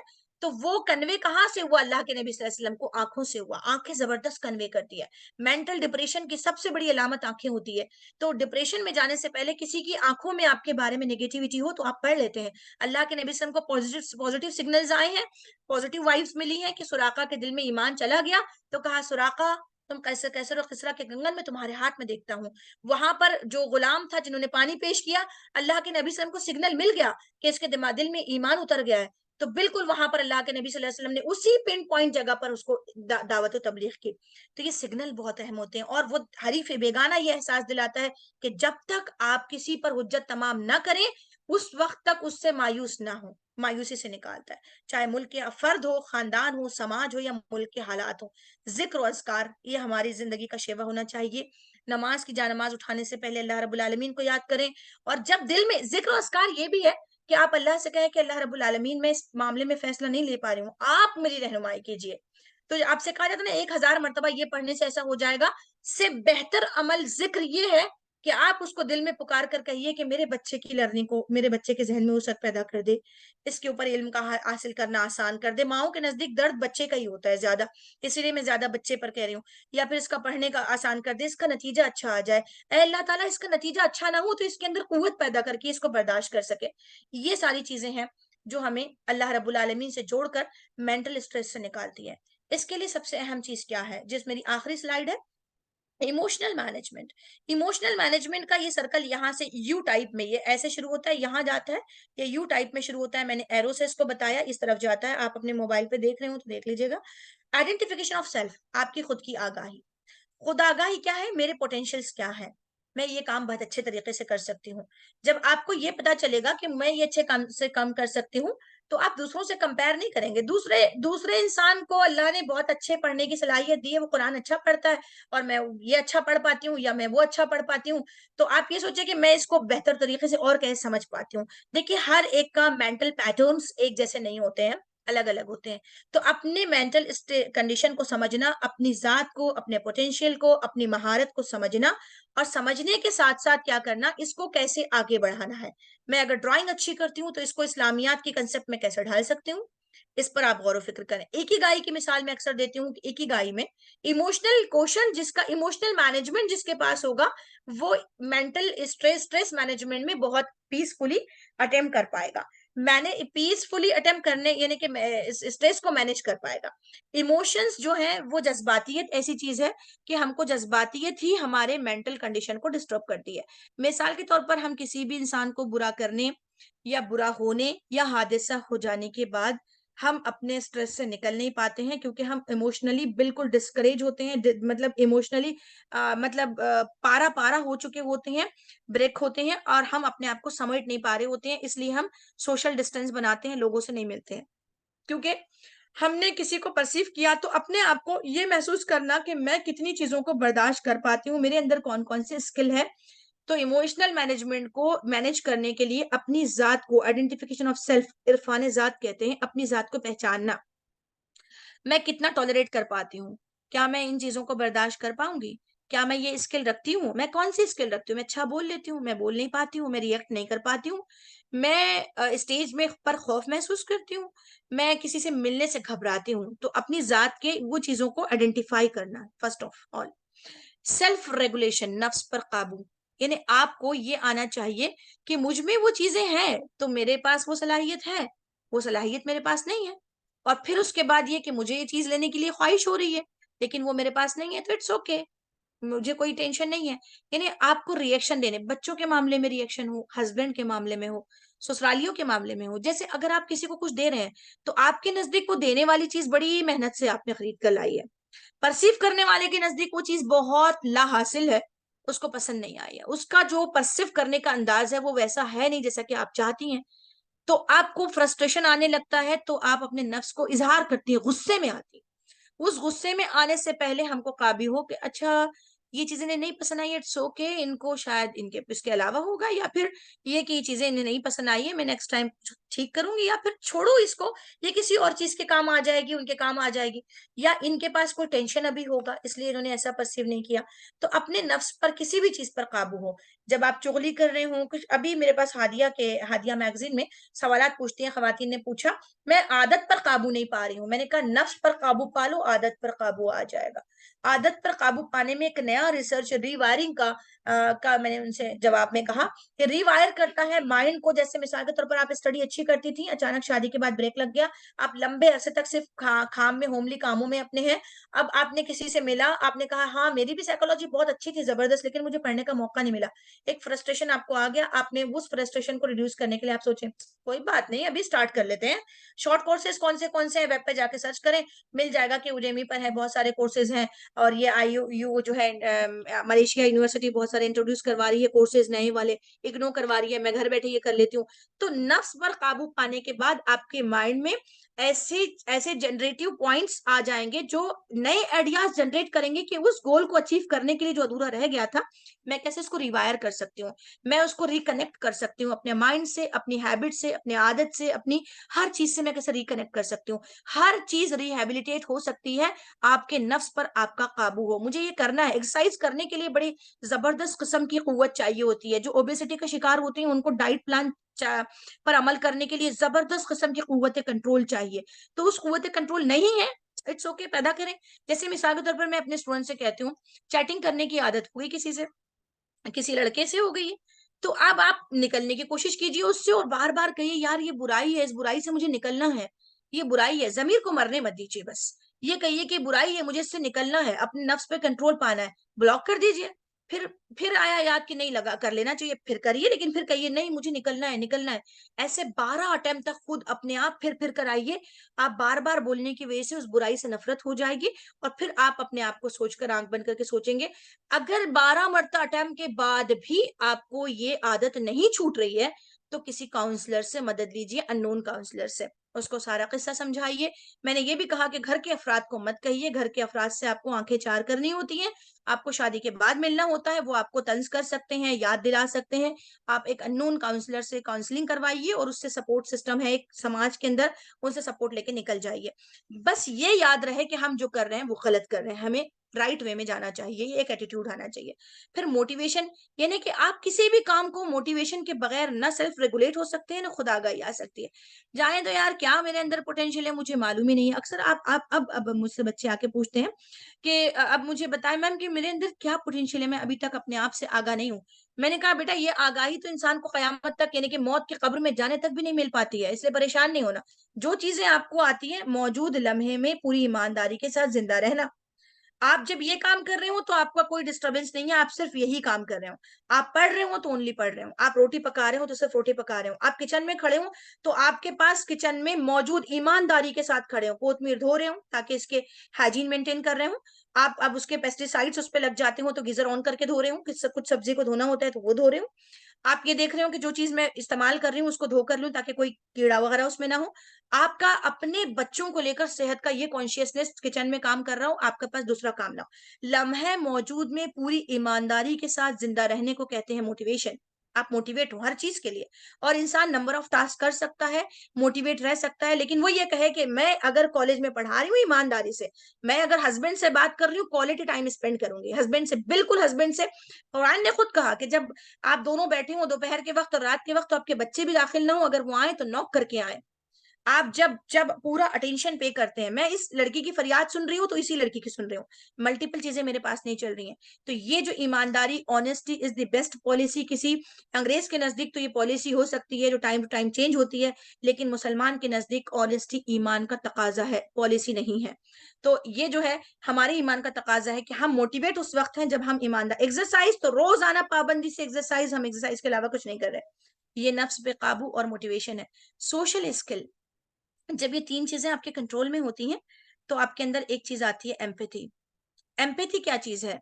रिसर्च ऑफ अमेरिका के और कनाडा के रिसर्च में ये बताया कि मोबाइल के इस्तेमाल ने एम्पैथी लेवल को डे बाय डे बहुत कम कर दिया है। इतना कम कर दिया है कि उन्होंने कहा कि स्टूडेंट्स जो कॉलेज और यूनिवर्सिटी में होते हैं उनके पास में किसी इंसान का खून बहना, किसी इंसान का नुकसान हो जाना या हादसे का शिकार हो जाना, मोबाइल तो निकालने पे मजबूर कर सकता है वीडियो बनाने के लिए, लेकिन वही एम्पैथी, हमदर्दी ज्यादा उसको वो नहीं करता, रिलाई नहीं करता। एम्पैथी एम्पैथी लेवल जो है आप मतलब ये कहते हैं सिम्पैथी और एम्पैथी, सिम्पैथी हमदर्दी को करता है, एम्पैथी एक अलग चीज़ है। एम्पैथी ये है कि अगर किसी शख्स को कहा जाए मतलब बड़े सतह पर कि ये शेड्यूल कास्ट कम्युनिटी है, कुछ इस तरह के वर्ड कहा जाए कि ये डिप्राइव्ड क्लास है, तो आपको दुःख हो कि यार ये इंसान है, क्यों ये मतलब पिछड़े हुए रह गए हैं, क्यों पीछे रह गए हैं। एम्पैथी लेवल ये है, आप इसको कर सकते हैं इस तरह से कि कोरोना में एक मिसाल उसकी अच्छी है कि दादा का की सांसें उखड़ रही थी और 7 साल का पोता खिड़की से मोबाइल निकाल कर अपने दादा की वीडियो बना रहा था। बच्चा तो किसी इंसान के गिर जाने पर पानी लेकर आता है, लेकिन बच्चे के अंदर से मोबाइल के इस्तेमाल ने एम्पैथी लेवल को इतना रिड्यूस किया है कि वो वीडियो बना रहा था अपनी दादा की, हत्ता कि उसका दादा फौत हो गया और वो वीडियो बनाता रहा। तो ये इंसान के अंदर जो वीडियो बनाना या लोगों को ये करना, ये एम्पैथी लेवल को इंसान के रिड्यूस कर रहा है। हम नहीं समझते हैं, लेकिन ये डिवाइसेस भी हमें मशीन से बहुत ज्यादा इंटरेक्शन की वजह से एम्पैथी लेवल रिड्यूस हो रहा है। इसको रिहेबिलिटेट करने के लिए समाजी ताल्लुकात की महारत पैदा करनी है, सोशल रिलेशन, लोगों की बात सुनना, आवाज सुनना, बात सुनना, उनका दर्द सुनना, दर्द को महसूस करना, उनके दर्द में उतरना, ये कहना कि हाँ वाकई में जब दर्द में उतरने लगो तो क्या होगा, आपको कोई डांट रहा है तो आप सोचेंगे यार नहीं, ये जो जो मुझे डांट रही है अम्मी, तो ये डाँटने वाली खातून को कोई ना कोई प्रेशर है, मेंटल प्रेशर है, इसलिए डाँट रही है। आपको डाँट नहीं लगेगी, आपको लगेगा कि इसको क्या तकलीफ है, इसकी क्या परेशानी है। चीखने वाले की चीख आपके कानों में चीख नहीं लगेगी, इसकी ज़रूरत के इसको छीन ली गई। आप मज़लूम की फरियाद आपको लगेगी, हाँ, ये मज़लूम रखा गया, और यही सब चीज़ें आपके मेंटल स्ट्रेस को कम करेगी। ये इमोशनल मैनेजमेंट है जो आपके मेंटल स्ट्रेस को कम करने में एक पॉजिटिव थिंक है, उसका बिल्कुल अपोजिट कि स्ट्रेस को कम करने में मैनेज करना है, और मैनेज में सबसे स्ट्रांग ये चीजें होनी चाहिए कि आपके अंदर अपनी सलाहियतों पे इत्मीनान हो, आपको जो सलाहियत हो वो सलाहियत को समझकर आप उसको आगे बढ़ाने की कोशिश करें, डे बाय डे नए नए स्किल सीखें। जब आपकी लर्निंग होती है ना तो अचीवमेंट का एहसास होता है। वो एहसास क्या करता है, आपको फोकस बनाता है। किस चीज पर फोकस करता है कि मेरे पास ये है, मेरे लिए काफ़ी है। अब आपको किसी ने कहा मिसाल के तौर पर आपका फोकस क्या होता है? बिलोरी काँच आपने लिया बचपन में, कागज़ पर रखा, सूरज की शुआ आई और आकर उसको जला दिया, उस पॉइंट को जब तक इतनी देर तक पकड़ा। तो जो आपका फोकस है, वो आपका फोकस मकसदियत की तरफ बढ़ने लगता है। आपका फोकस जो है तामीरी काम की तरफ बढ़ने लगता है। आप अचीवमेंट के उस एहसास से खुश होते हैं। तो रोज़ाना आपकी लर्निंग होनी चाहिए, और अपने नफ्स पे काबू पाना लर्निंग के लिए बहुत ज़रूरी है। अपने आप को मोटिवेट रखना नफ्स पे काबू पाने का एक इंडिकेशन है, और आपकी एम्पैथी लेवल को ये चीजें बढ़ाती हैं। डे बाय डे हम लोग एम्पैथी लेवल घट रहा है, हमारे अंदर से कुव्वत बर्दाश्त खत्म हो रही है, उसके अलावा हमारा रिएक्शन पावर हो रहा है, हम बहुत ओवर सेंसिटिव होते हैं छोटे से क्रिटिसिज्म में। पहले शायरों की महफिल में बैठ जाइए तो पूरा शेर रिजेक्ट कर देते थे। अब अगर बच्चे को कहिए कि आपने बेटा ये गलत बनाया, तो बच्चा रिएक्ट करके कहता है आप तो हमेशा हर चीज को गलत कहते हैं, रिएक्शन देगा पेरेंट्स को। तो ये जो टॉलरेट करने वाली कम सलाहियत क्षमता कम हो गई है, इसको बढ़ाने के लिए सोशल स्किल को बढ़ाइए। आप सबसे ज्यादा कीमती असासा होता है दुनिया में समाजी रिलेशन। आपको वो फन आना चाहिए कि आपके पास किसान अपनी जमीन पर अपना बीज बोता है, जरखेज जमीन बनाता है, फसल लहलाती है, फ्रूट काटता है। आपके पास एक टास्क सोशल स्किल का है, दूसरे का दिल है, बीज मोहब्बत का आपका है।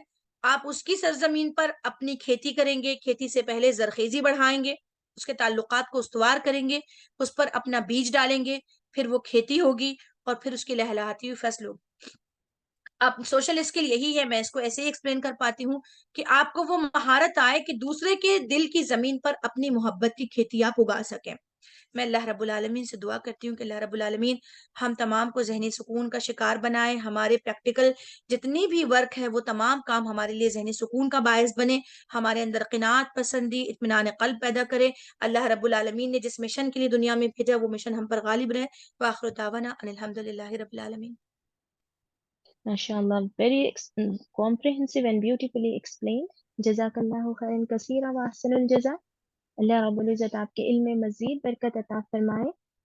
जैसा कि हमने देखा, कंपैरिजन ही असल में हमारा स्ट्रेस बनता है।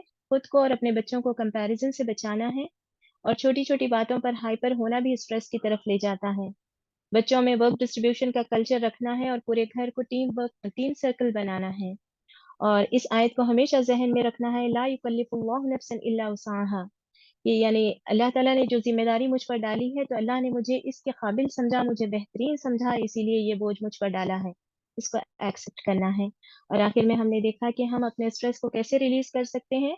नमाज, दुआ, जिक्र, अस्कार, तवक्कुल, सब्र और शुक्र के जरिए हम अपने स्ट्रेस को रिलीज कर सकते हैं। माशाल्लाह बेहतरीन, बहुत ही यूजफुल टिप्स मिले हैं।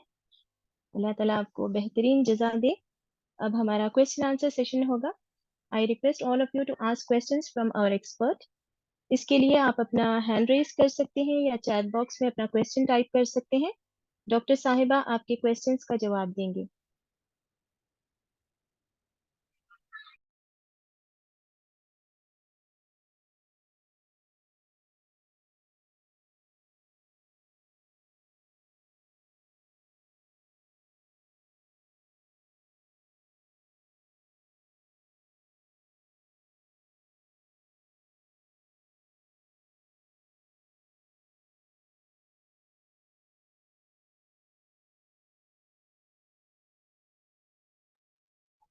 जी, अपना क्वेश्चन पूछिए, अपने आप को अनम्यूट करिए।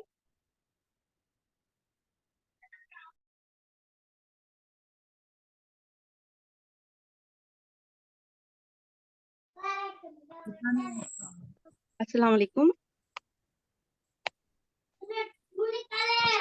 अस्सलाम वालेकुम। वालेकुम अस्सलाम वरहमतुल्लाहि वबरकातुहू जी। मेरा एक क्वेश्चन था अ, कि अभी सपोज हम लोग उस एक स्टेज से निकल चुके हैं, डिप्रेशन स्टेज के, एंड वो निकल के थोड़ा अरसा हो गया है, and we are in our path towards life, और हमें ऐसे एक औरत से मुलाकात करते हैं जो उसी एक स्टेज से गुजर रही है जहां पर से आप निकले हो। तो मेरा एक सवाल है कि हमेशा ये ख्याल आता रहता है कि एक डर होता रहता है कि कहीं आप वापस से उस एक स्टेज पर ना चले जाएं जहां पर आपने इतनी मुशक्कत करके बाहर उस स्टेज से निकले थे। तो मेरा यही सवाल है कि हाउ टू टैकल उस वक्त, किस तरीके से टैकल करना है, क्योंकि वो एक डर रहता है हमेशा कि उस एक जोन में वापस ना चले जाएं। जी जज़ाकल्लाह। जी बहुत अच्छा क्वेश्चन। और असल में ये बात ऐसी ऐसी है कि इसको मतलब मुझे भी एक्सप्लेन इस पे करना चाहिए था कि अगर आपको ऐसा फील हो रहा है कि दूसरे की यही प्रॉब्लम है जो आपकी है, तो बिल्कुल ये बात दुरुस्त है कि आप अभी अभी उससे निकले हो, अभी निकले हो या बाद में निकले हो। अगर वो पेशेंट है तो उसको सजेशन दे दीजिएगा कि जिस तरह से आपने अपने आप को निकाला है, किसी की मदद ली है, एंटी डिप्रेसेंट खाई है, डॉक्टर के पास या काउंसलिंग आपने करवाई है, या आपने कोई मेडिटेशन के जरिए से अपने आप को रिड्यूस किया है सारी चीजों को, ये टिप्स उसको आप दे दीजिएगा। लेकिन उसकी जो प्रॉब्लम वो सुनाने लगे, आप उसको मत सुनिएगा। ये मेरा मशवरा है एज ए काउंसलर। किसी किसी भी पर्सन की प्रॉब्लम सुनने के लिए आपकी मेंटल हेल्थ बहुत स्ट्रांग होना बहुत जरूरी है। बीच में ऐसा हुआ था कि काउंसलिंग के दरमियान मैंने खुद भी मतलब कुछ लोगों की जो काउंसलिंग वगैरह होती है, जो उनकी प्रॉब्लम होती है, जो मुझे इतना ज्यादा पेन क्रिएट कर रही थी, बहुत पैनिक कर रही थी, तो मैंने उससे खुद को कहा था कि नहीं, इसमें आप फॉरवर्ड कर दिया कि आप डॉक्टर नाजनीन सादत साहबा से करवा लीजिए, क्योंकि आपका इमोशनली बहुत ज्यादा फिट होना बहुत जरूरी है किसी दूसरे की प्रॉब्लम को सुनने के लिए। नंबर एक। दूसरी बात, अब मैं जो मेरी मिस हो गई है कि मिसाल के तौर पर अक्सर हम सोचते हैं कि ऐसे रिश्तेदार होते हैं जो कंपेयर करते हैं बच्चों को, इनका रिजल्ट है, कलर है, हाइट है, रंग है। ऐसी महफिल में अपने बच्चों को अपने साथ मत ले जाइए। आपका बच्चा बहुत छोटा है, उसकी पूरी सिबलिंग्स से उसकी नफरत हो जाएगी जब वो मैंने इस पे एक आर्टिकल भी लिखा है, मेरी सीरीज चली है चाइल्ड साइकोलॉजी पर, तो उसमें मैंने लिखा है अपने आर्टिकल में, उसकी वीडियो ऑडियो वीडियो भी आप सुन लीजिएगा, कि बच्चे को ऐसी टॉक्सिक जगह पर ले जाना नहीं चाहिए जो उसकी टॉक्सिसिटी उसके दिमाग को पूरा कोलैप्स कर दे और उसकी पूरी ग्रोथ पर उसका इफेक्ट हो जाए। तो ऐसी महफिल में बच्चों को नहीं ले जाए। वही सजेशन मैं आपको दे रही हूँ कि अगर आपको अपनी मेंटल कंडीशन बहुत ज्यादा स्ट्रांग नहीं है, तो तकलीफ दा, पैनिक करने वाली पेन बातें और अपने तवक्कुल को खोने वाली बातों को ना सुने। आप उसको फॉरवर्ड कर दें कि आप ये वाले इसके साथ आप किसी और के पास जाएं, लेकिन आप उसमें इन्वॉल्व ना हो, बल्कि दूरी बना लें। अब कुछ ऐसे कैरेक्टर्स भी होते हैं घरों में जो दूसरों की शिकायतें करते हैं, दूसरों के बारे में बहुत ऐसे क्रिएटिव किस्म की, मतलब बहुत ज्यादा हॉरिबल किस्म की गुफ्तगू करना पसंद करते हैं, किसी के बुरी खबरें सुनाते हैं। तो आप उनको मना कर दीजिए और बुरी खबरें मत सुनिए, क्योंकि अभी अभी आप वहां से निकली हैं, इस कंडीशन से आप को आपने सेटल डाउन किया है। तो अपने आप को आजमाइश में ना डालें। देखिए, चोर के सामने एक बच्चे का, एक मजदूर के सामने जो है खुला पैसा न रख दो। अल्लाह के नबी सल्लल्लाहु अलैहि वसल्लम ने फरमाया कि उसकी ईमान की आजमाइश हो जाएगी। एक भूखे के सामने जो है खाना रखा हुआ है और उसकी ईमान की आजमाइश हो रही है, बेचारा अंदर से कुढ़ा जा रहा है, फिर चलते फिरते वो कुछ खा खा लेता है, तो क्योंकि ईमान की आजमाइश है उसकी। तो इसी तरह से आप अपने ईमान को, अपनी अपनी मेंटल कंडीशन को खतरे में मत डालिए, मत सुनिए वो पैनिक गुफ्तगू मत सुनिए। हाँ, किसी को फॉरवर्ड कर दीजिए, आप उनसे कहिए कि आप अपना मसला फलां शख्स को सुनाइए। ठीक है, मैं समझा पाई हूँ? जी, मैं आपका सवाल समझ पाई हूँ और जवाब सही हुआ या फिर कोई तशनगी है?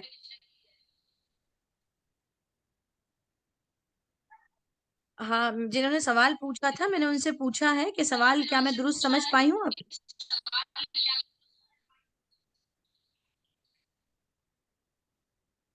आवाज आ रही है? जी, आपकी आवाज आ रही है मैम। हम लोग आपका और मुझे भी सवाल क्वेश्चन, करना है। जी, आंसर समझ चुके हैं अल्हम्दुलिल्लाह। कैसे पूछूंगा, मुझे नहीं पता।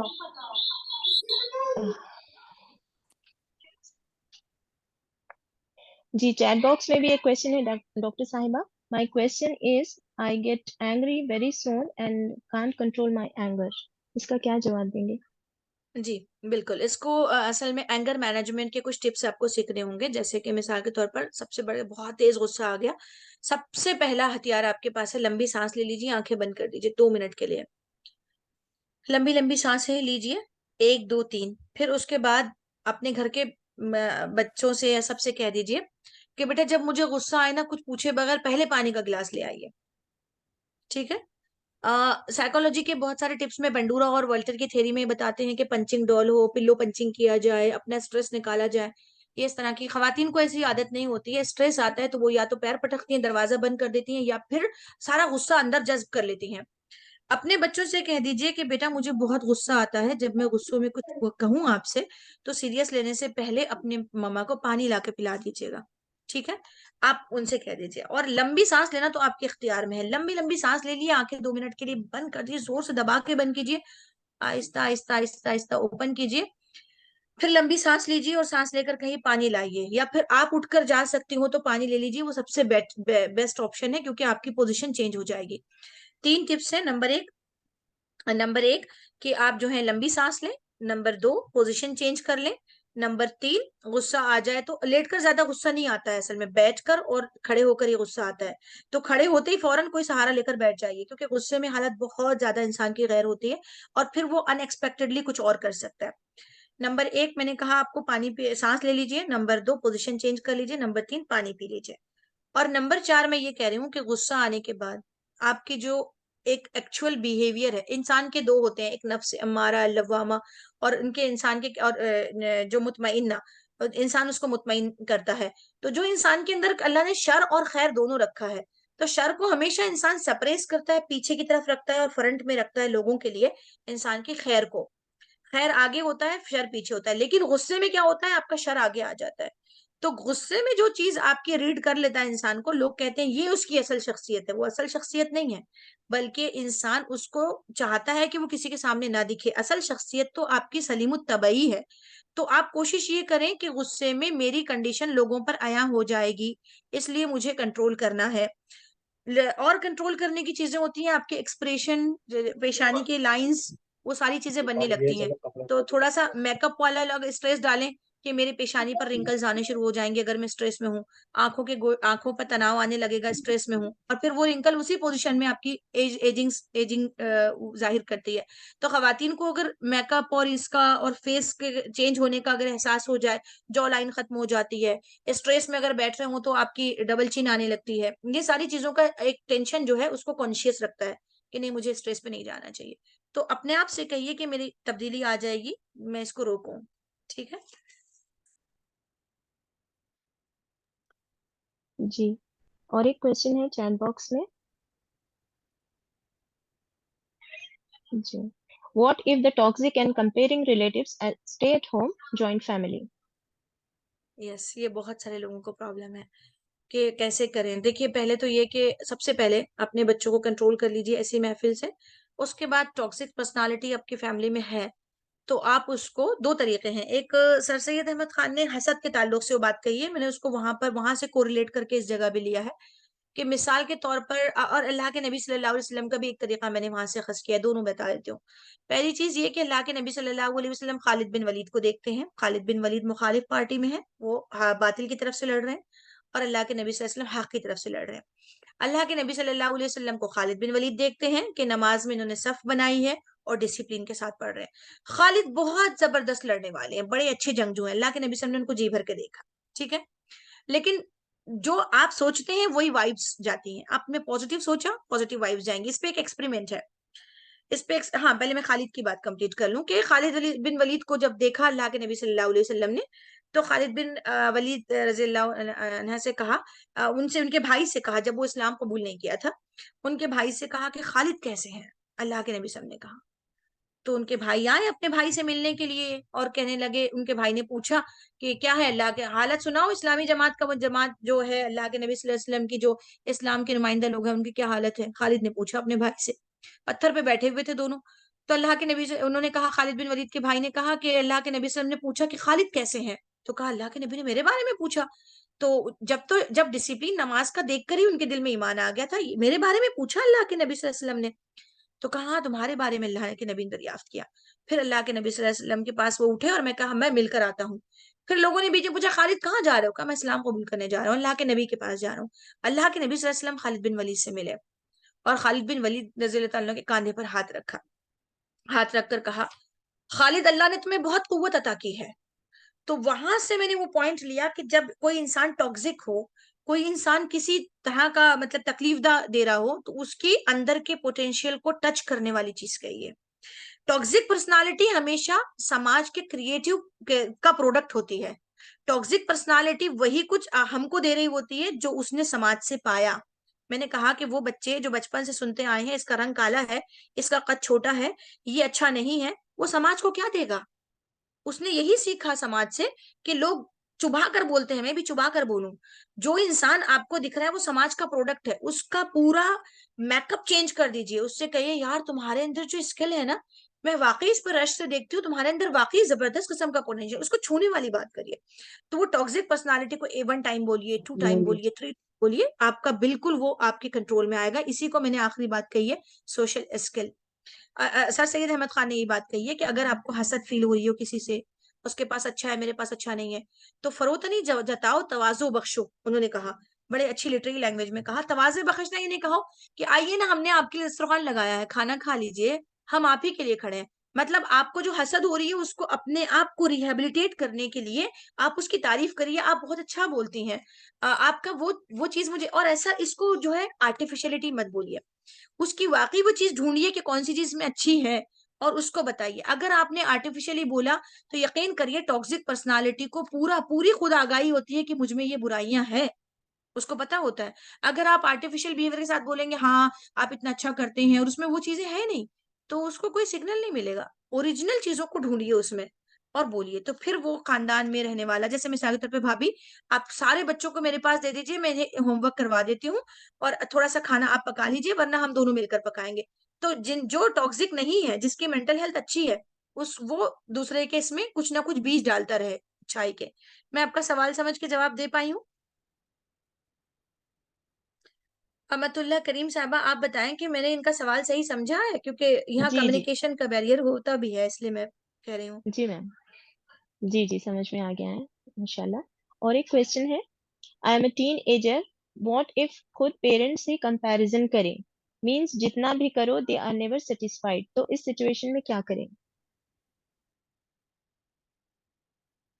इस सिचुएशन में बेटा, यही हमने पेरेंटिंग के हवाले से पेरेंट्स को लिखा है कि दुनिया उल्टी लटक जाए, वो बात आप अपने बच्चे के अंदर कुछ भी लोग कहें, कितना ही अजीज रिश्तेदार हो आपके घर में, हस्बैंड हो, लेकिन कभी भी कोई भी मादी चीज से बच्चे को कंपेयर ना करें। जिस बॉडी, कलर, नाक, नक्शा, रंग, और कोई भी पोटेंशियल ये सारी चीजों की बस में किसी इंसान के नहीं होती है। उस इंसान को सजा मत दीजिए, इंसान के अंदरून से मोहब्बत कीजिए, उसके बातिन से।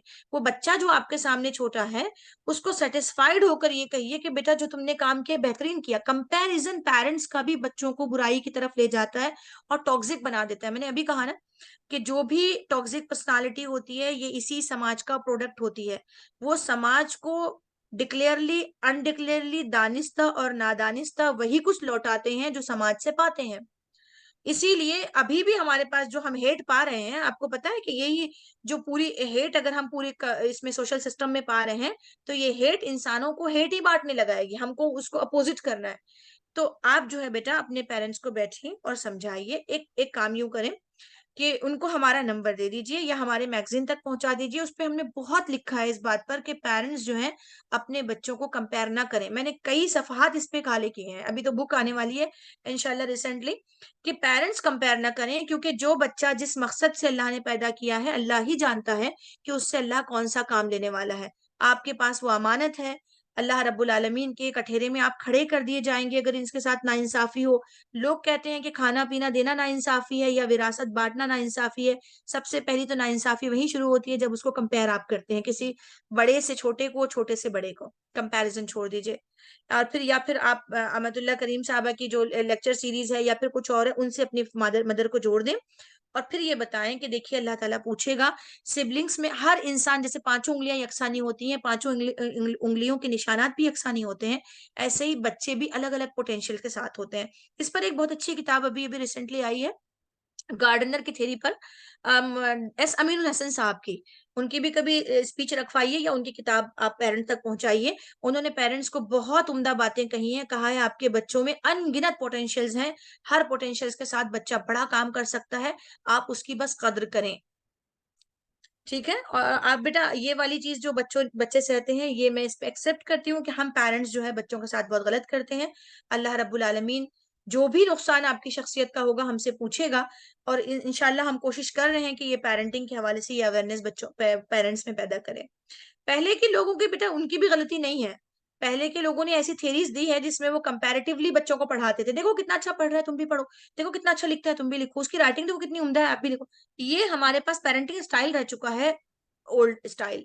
तो वो स्टाइल इमेंसिपेटेड डिसिप्लिन रहा है, मार मार के सुधारो, कोई सेटिस्फेक्शन ना बताओ। बल्कि ये कहा जाता था पेरेंट्स से कि बच्चों से सेटिस्फाइड नहीं होना, अगर सेटिस्फाइड हो गए तो उनकी लर्निंग रुक जाएगी। तो ये चीजें बच्चे बहुत ज्यादा परेशान करती हैं। तो आपकी कोशिश ये हो कि आप पेरेंट्स को समझाएं, पेरेंटिंग स्टाइल पेरेंटिंग टाइप्स उनको बताएं। और लेकिन अपने वालिदैन से आप न बुरा सोचें न नफरत करें। अगर दिल में बुराई आ जाए तो एक बात याद रहे कि अल्लाह के नबी सल्लल्लाहु अलैहि वसल्लम ने इरशाद फरमाया, अगर वो काफिर पेरेंट्स भी हो तो उनको उफ तक न कहो। बात समझ में आई? कि हम उनको समझाएंगे, क्योंकि वो पेरेंटिंग स्टाइल था पहले। वो बेचारे कुछ गलत नहीं कर रहे हैं, उनको समझाया गया था कि तरबियत ऐसे ही की जाती है।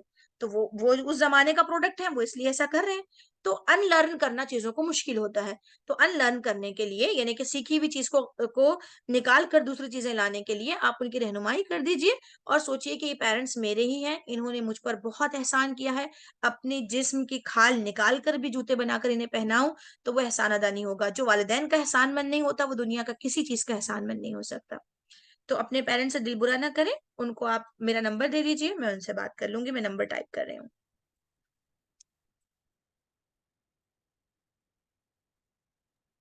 जी, वक्त की कमी की वजह से हम और क्वेश्चंस नहीं ले सकते। अगर आपको इन्हीं क्वेश्चंस पे सर्च करना हो तो हादिया एंड औरा मैगजीन एक ऑनलाइन मंथली मैगजीन है, इस पर सब्सक्राइब करिए और आप अपने क्वेश्चंस को जान सकते हैं। I am sure we all have benefited from this session. अब आपके लिए कुछ जरूरी ऐलानात हैं, इसको समाअत फरमाइए। जैसा कि हम सब जानते हैं कि कुरान को हिफ्ज करने की बहुत ज़्यादा अहमियत है। नबी अकरम सल्लल्लाहु अलैहि वसल्लम ने फरमाया कि जिस दिल में कुरान महफूज हो उस दिल को जहन्नुम की आग छू नहीं सकती। और आप सल्लल्लाहु अलैहि वसल्लम ने फरमाया कि कुरान को सही तरीके से पढ़ने और याद करने वालों के लिए क़यामत के दिन कुरान उनका बेहतरीन साथी होगा और अल्लाह सुब्हानहू व तआला से उन लोगों की शिफात करेगा। इसी अहमियत को मद्देनज़र रखते हुए हर साल की तरह इस साल भी IMA लेडीज़ विंग की जानिब से जनवरी 2024 में हिफ्ज़ कंपटीशन मुनक़िद किया जा रहा है। इसमें हिफ्स के लिए 2 सूरतें रखी गई हैं, सूरह Yasin for ladies 25 years and above और सूरह मुल्क फॉर गर्ल्स 13 to 23 ईयर्स। आप तमाम से रिक्वेस्ट है कि इस मौके से इस्तेफादा हासिल करते हुए इस कंपटीशन में ज़रूर पार्टिसिपेट करें और अपने साथियों को भी इनकरेज करें। हमारे बच्चे हमारा मुस्तकबिल है, लिहाजा उन्हें एक बेहतरीन इंसान बनाने के लिए उनकी दुनियावी तालीम के साथ साथ दीनी तालीम पर भी तवज्जो देने की ज़रूरत है, ताकि आगे चलकर एक बेहतरीन इस्लामी माशरे की तश्कील दी जा सके। इसी अहमियत को उजागर करते हुए IMA की जानिब से हमारे लिटिल चैम्प्स के लिए IMA वीकेंड इस्लामिक स्कूल शुरू किया गया है। इसमें बच्चों के लिए हिफ्ज़, ईमानियात, दुआ, सीरा, तफसीर और इस्लामिक मैनर्स सिखाए जाते हैं। इसमें एवरी सैटरडे ऑनलाइन क्लासेस ली जाती हैं। आप तमाम से रिक्वेस्ट है कि अपने बच्चों को ज़रूर इसमें एनरोल करवाएं, ताकि हमारे बच्चों की बेहतरीन तरबियत हो सके और वो हमारे लिए बेहतरीन सदक़ा जारिया बने।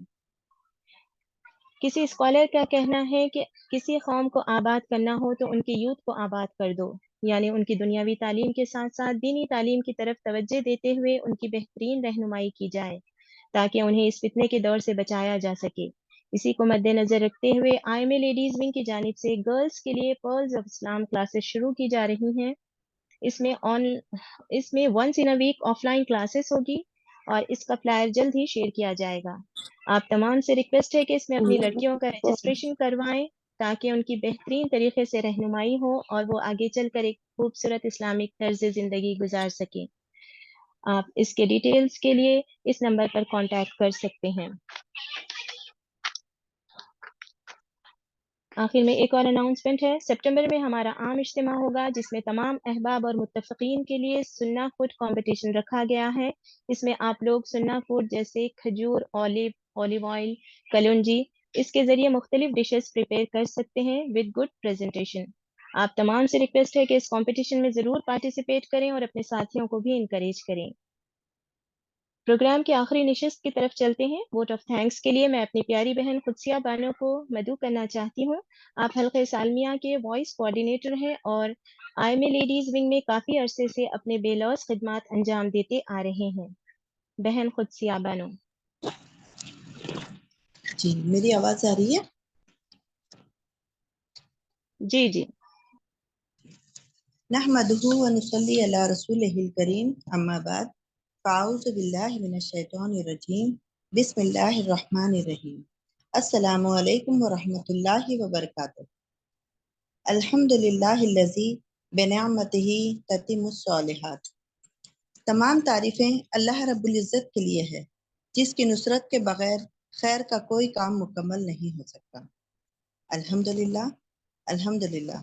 आज की ये मखसूस नशिस्त खैर के साथ मुकम्मल हुई, जिसमें हमारी मेहमान खुसूसी मोहतरमा शमीमा खानम साहिबा और मोहतरमा डॉक्टर खान मुबश्शिरा फिरदौस साहिबा की शुक्रगुजार हूँ, जिन्होंने अपनी मसरूफियत में से कीमती वक्त निकाल कर हमारी दावत पर लब्बैक किया और हमें अपने गौहर इल्म से फैज़याब किया।